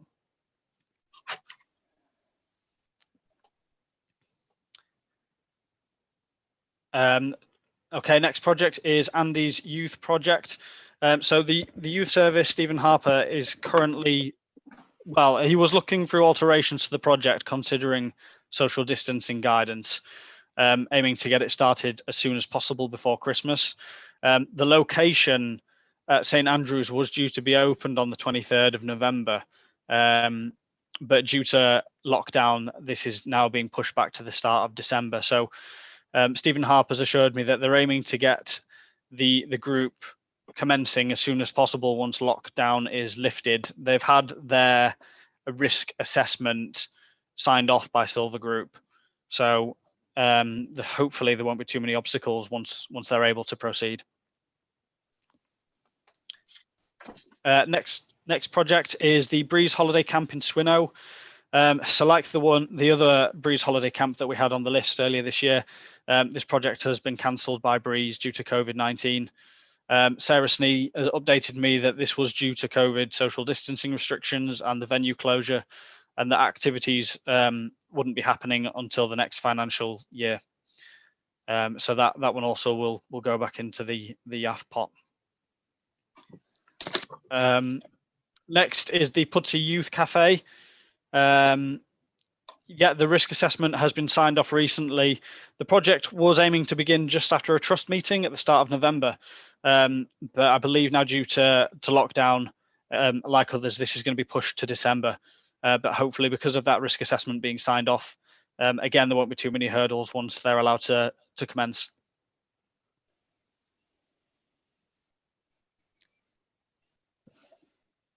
Okay, next project is the Farsley football project. This has now fully completed. and we're just chasing some monitoring from them, which should come through in the next couple of weeks. But it sounds like it's ran successfully over the last couple of months. The Youth Summit. So currently there's a program is being worked on by the communities team to put on some youth summits early in 2021. Once I've got more details on this, I'll share that with the children's champion and the chair. Can put a plan in place. 20 years of Dazzle. The project is ongoing. They were due to start face-to-face again on the 4th of November at Hillside Hall. But similar story, due to lockdown, they've now returned back to the online offering that they've been using over the summer until restrictions lift in hopefully a month. Farsley Youth Service, similar story to Andy's youth project. So the risk assessment has been passed by Silver Group for the youth service, and they were aiming to commence from the 20th of November. So now that'll be pushed to after lockdown measures are lifted. Woodhall Scout Group, Daniel Drysdale has told me that they're not able to do any events and camps currently. They are hoping to use the funds for a weekend camp, and we'll be working on that hopefully after COVID is lifted. The next project was Mini Breeze in the Park. These events completed successfully in August, and we've received monitoring for that. And Mini Summer Sports, similar story. That completed successfully in August and September. And that's the final update on the youth projects. So next up, it brings us to a couple of Yaf project applications for recommendation from the committee. So on page 8, paragraph 29, the first one is the Breeze Friday Night project. So Laura Hobman at Breeze has given me a revised figure of £4,179. And this is seeking funding for activity sessions in sports, arts, craft and games taking place on Friday evening, split into 2 different age categories. The funding changes that this would be to run from the start of January through to the end of the financial year. At the minute, they don't have clearance or capacity to run the project between now and the new year. So that change of figure is to run from January onwards.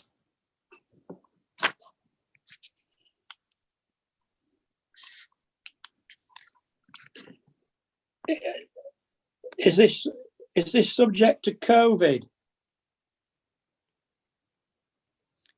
Yes, yeah, it would be subject to review in January. Okay, thank you.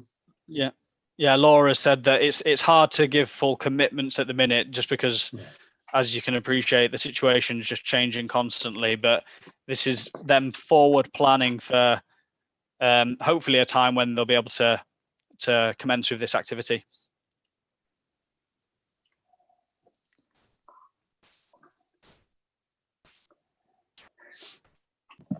Councillor Smith. Thanks, Chair. Yeah, I'm happy to see this progress, subject to whatever may or may not happen at the time. I think the more things we can offer the youth, the better. I mean, I was just when I was going through the list there, I wondered whether we could rerun the football, for example, up at Farnley, and basically absolutely anything else that we can think of to keep the children and the youth occupied. As I've said before, the devil finds work for idle hands, and I think if we can occupy them, it saves us problems elsewhere. Thank you, Councillor Smith. Yes, as Sir Geoffrey Boycott put it this morning, young people have ants in the pants and need to do things. Quite right. Councillor Blackburn. I think Trish made a good point there about looking about rerunning stuff, after, in the new year, if we're in that position. But the other thing is, and I think I'm telling tales out of school here, but certainly there's two of us at this meeting have both raised the issue about taking some of the restrictions on the youth money off, so we're more able to spend it in the circumstances. Which I think, certainly on my part, I will be continuing to make those points.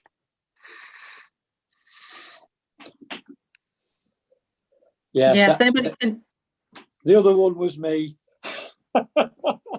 But we both made it clear to Councillor Blake that these restrictions through the winter, if we need more money particularly to support vulnerable people of any age, we should be able to dip into what's likely to be a massive underspend on the Yaf money.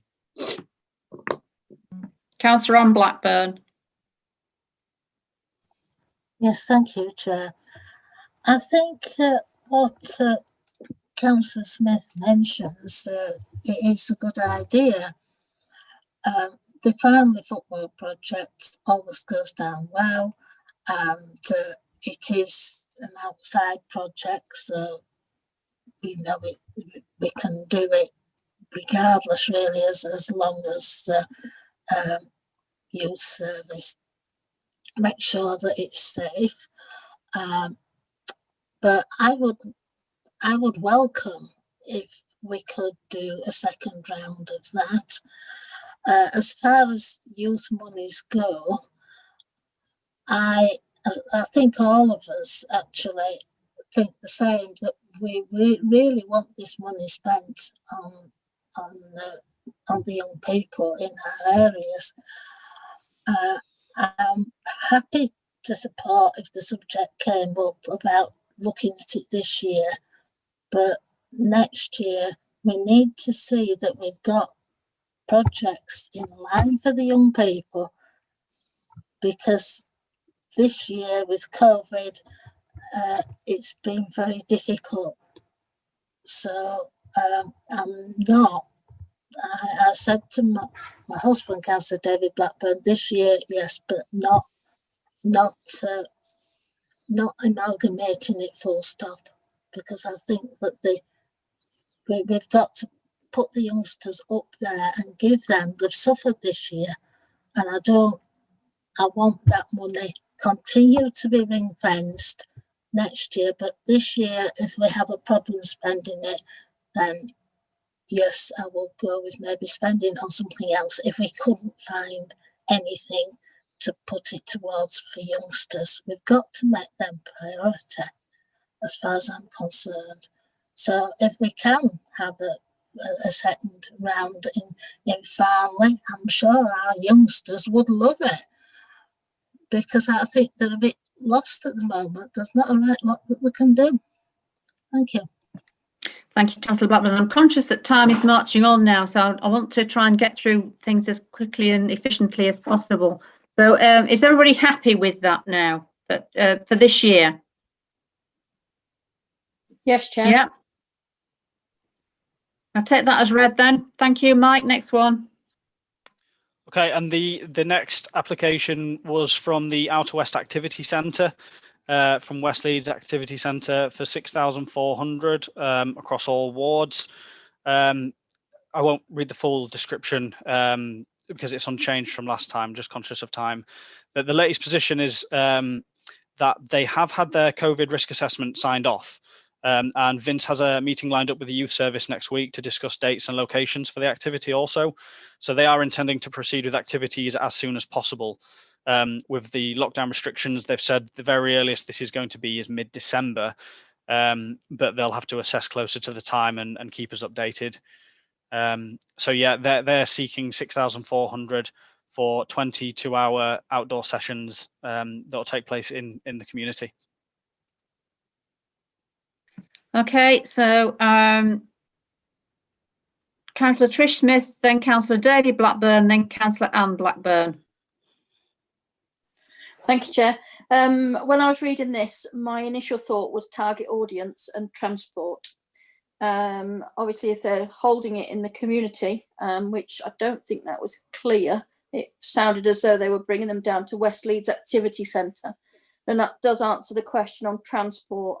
It doesn't really answer my question on target audience. I know when we've worked with West Leeds Activity Centre previously, they will only let a child go once in a year. So I just wondered if we'd discussed who they will allow to attend. Are they breaking it into age groups? Are they breaking it into numbers? You know, what is their target audience, please?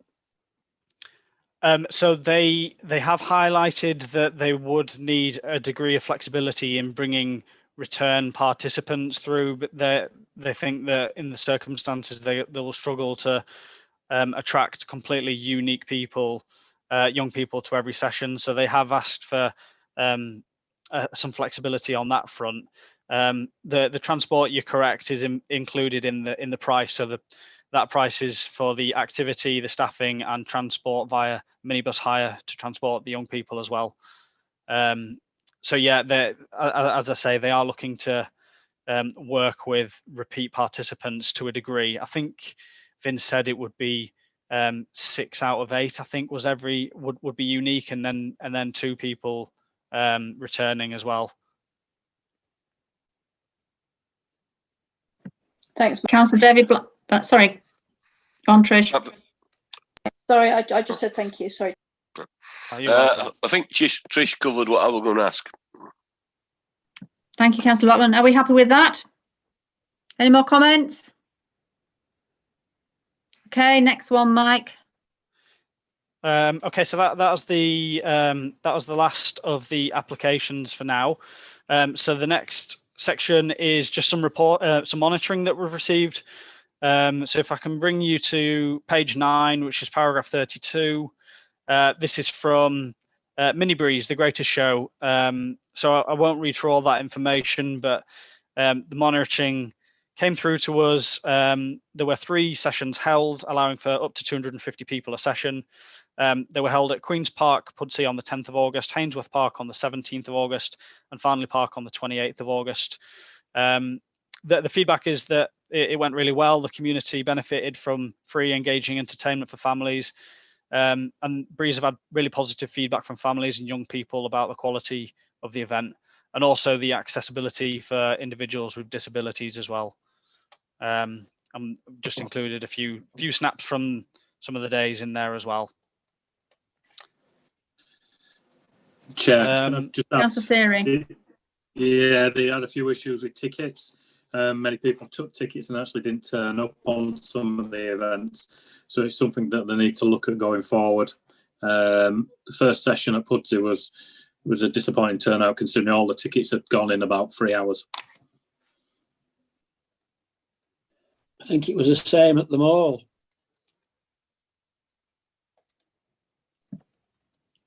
It's a bit of a concern because if you look at some of the pictures, it looks as though there aren't many people there.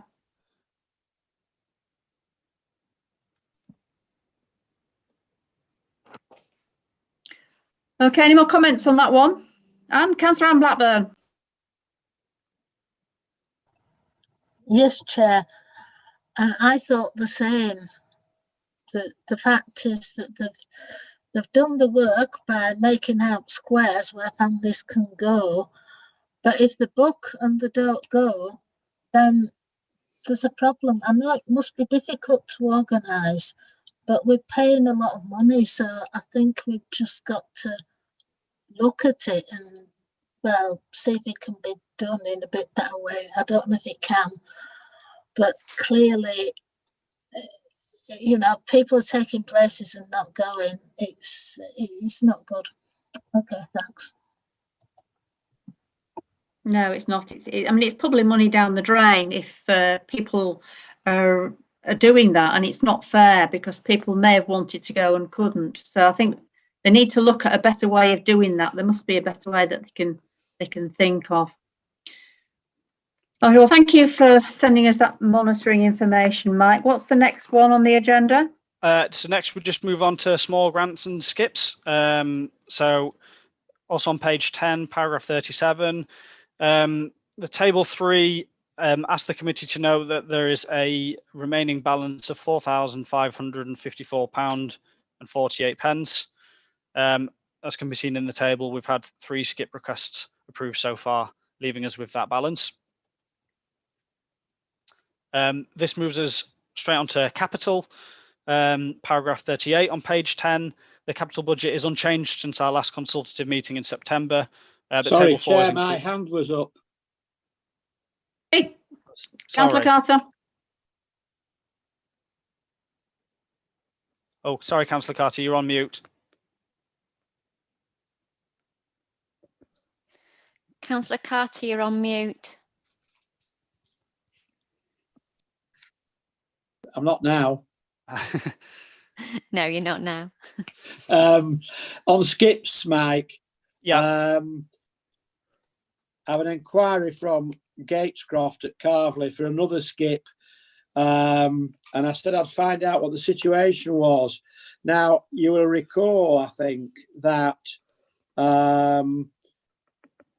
in spring, the council were not letting organisations have skips unless they could take them back the same day. Well, that's an impossibility in most cases. That was altered in summer to allow them to have them in the usual way. Now, the council's tips have remained open in this current period of lockdown. So, are they happy for us to allow voluntary groups to have skips for a number of days as normal, in view of the fact the council tips are still open? Can you find out? Yeah, I wouldn't want to quote anything now, Councillor Carter, but I can find out. If you've got any information as to what the is it the same purpose as previously from Gatescroft? Exactly, it's for to do an autumn tidying up and. Okay. If I'll look into it. They don't want to go through the same palaver they had last time. And they would need it for a few days, would they? Well, they'd want it, during November for a few days, over a weekend for preference. So I mean, they're all socially distanced anyway. They're working their own allotment, so they take their own stuff up there. That's absolutely fine. I'll look into that for you, Councillor Carter. Could I just add, Chair? This issue has been raised with me today, just about whether or not it's okay for us to start supporting groups that have asked for a skip during this current lockdown period. So I'm just seeking some clarification on that, Councillor Carter. So I should have, it's on my list of things to do. So I will come back to you the next day. Okay, lovely. Thank you. Thanks, Thank Liz. you, Liz. Okay, Mike. Brill. Okay, so so we've got table. The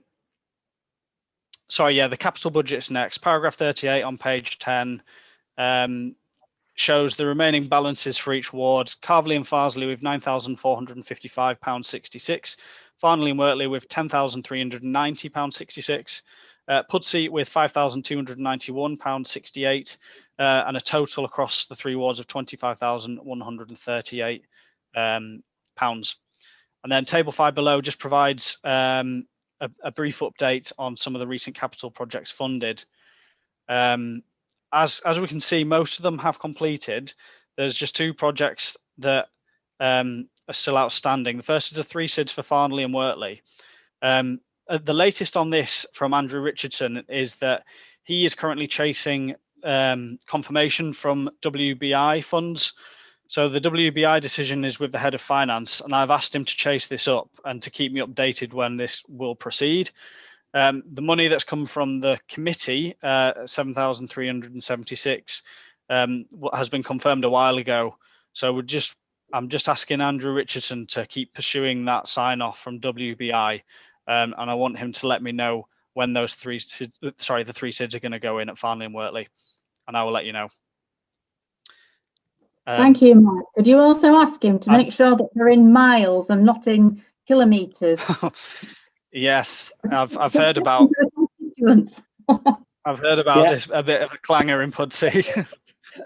Yes, And incidentally, the two SIDS for Carvely and Farsley, October, November, are installed in, as Amanda's just said, in kilometres per hour. So they have to change those PDQ. Why nobody checks the calibration is beyond me, but never mind. I spoke to somebody who was installing them, Andrew, and he said, my job is just to put them up. Then somebody else follows on with me to actually calibrate them. Oh my godfathers. You couldn't write it. The installers don't tell highways when they've installed it. They wait for us to tell the officers, then they have to go out and check them. Right, can we get back on track now? Councillor David Blackburn. Thanks, Chair. I have been on to this morning about the ward initiative money for the SIDS, so I'm chasing up as well. And it's supposedly on the head of finance desk, and it must have been there a hell of a long time because it's ages since I approved it. So I suppose it's one of these things that'll get blamed on COVID, but not really good enough, is it? On the kilometres per hour, the two SIDS that we got last, one on Low Wortley Road outside the Hanover pub, for those who know where the Hanover pub is, caused some slight indignation because that was in kilometres an hour and nobody could understand it, why they were seemingly be going faster than they should have been doing until till I figured out, or one of us figured it out, that was in, that meant kilometres per hour, and then we got them to do it. But there were a heck of a lot of confused people in Wortley, I tell you.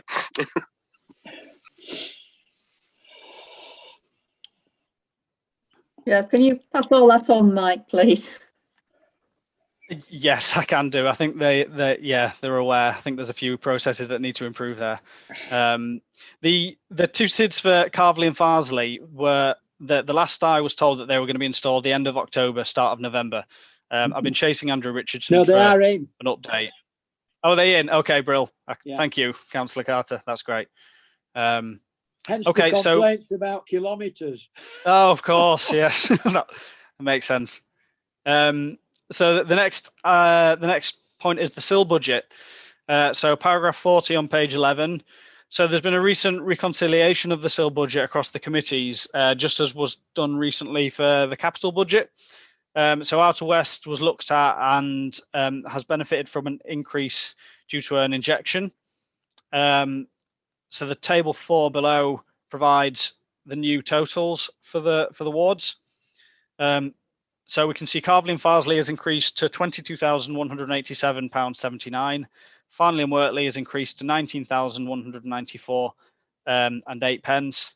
And Pudsey has increased to £85,057.30. So the total has increased to £126,439 and 17 pence. And then the table below, table 7, just provides again a bit of an update on SIL projects and any that are outstanding. As you can see from the table, again, most projects are complete.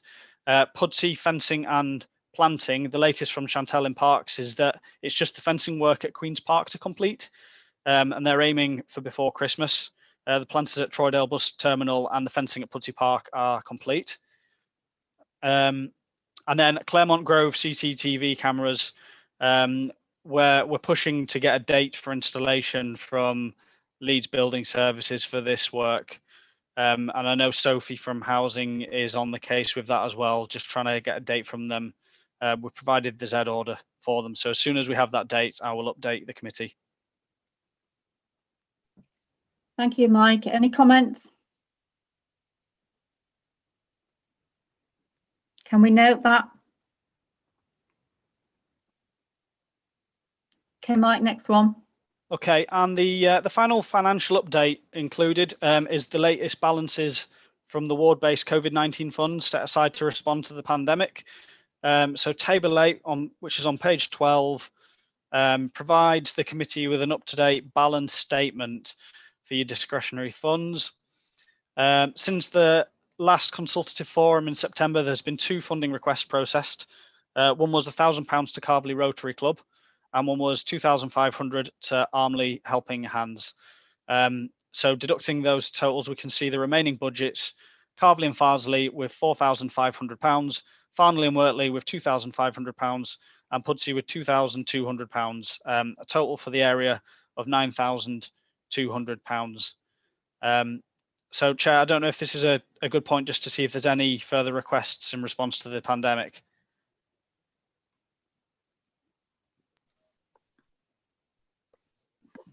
Councillor Theory.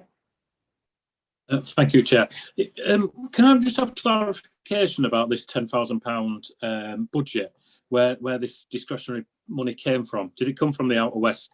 Was it already in the Outer West Community Committee, or was this additional funding that we were given? You ring-fenced it from your wellbeing fund. So it didn't come from elsewhere. No, it's come from your own fund, yeah. Yeah, I thought so. No Thank you. Councillor Andrew Carter. Yeah, interestingly, when we were told this money was available, the impression was given it was extra, Simon. That's why you were confused. Then we were told, oh no, it's not extra. If you take it out of your existing funds. Yeah, well, there we go. The council are much like the government, aren't they? So yes, the point I want to make really is that it was useful that we were able just to do by virtual ring round the Carvely Rotary Club one, because they needed the money for the distribution of food to older people, and also to get the Christmas Day lunches up and running for isolated people. And there'll be more this year, of course. Presumably, we'd all be in agreement that if any of the members of the 3 wards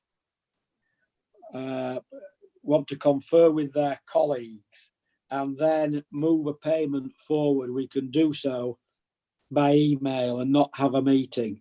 Because it just strikes me, we may just find in this next few weeks, let's hope it's only a few weeks and not a few months, that we have to move quite quickly to give support to voluntary groups who are busy trying to reassemble volunteers after having had most people stood down.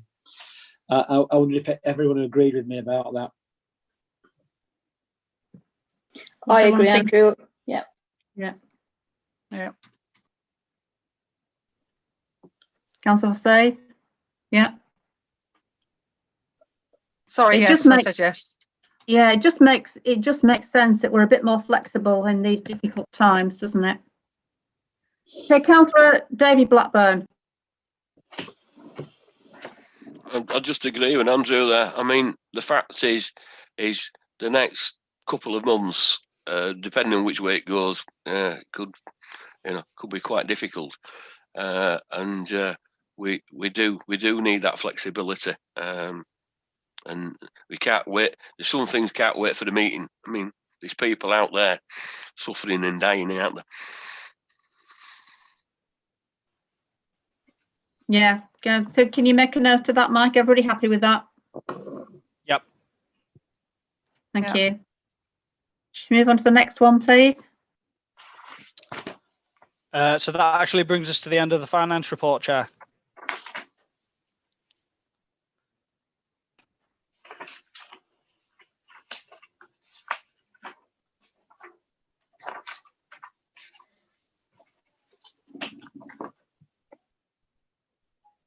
Oh, sorry, Chair, I think you're on mute. I am. Thank you. There we go. Thank you. So that brings us to time and date of next meeting, which is set for February, which I think is quite a long time away. And given the difficulty of the times and the way things are moving very quickly, I think we should have another meeting beginning of January. What does everybody think? Yes, Chair, Yeah, I absolutely. agree. Yeah, Yes, absolutely. I agree. Yeah, it would be Yes. good if at that time we had any clarification as to whether we might be losing the residual budget as well. Yes, it seems sensible, Chair, to get in there quick, really, so we all know where we are. Okay, right. Can we organise that, Mike? Yes, we can, Chair, no problem. Excellent. So that brings us to conclusion of the meeting. Merry Christmas. Thank you, Chair.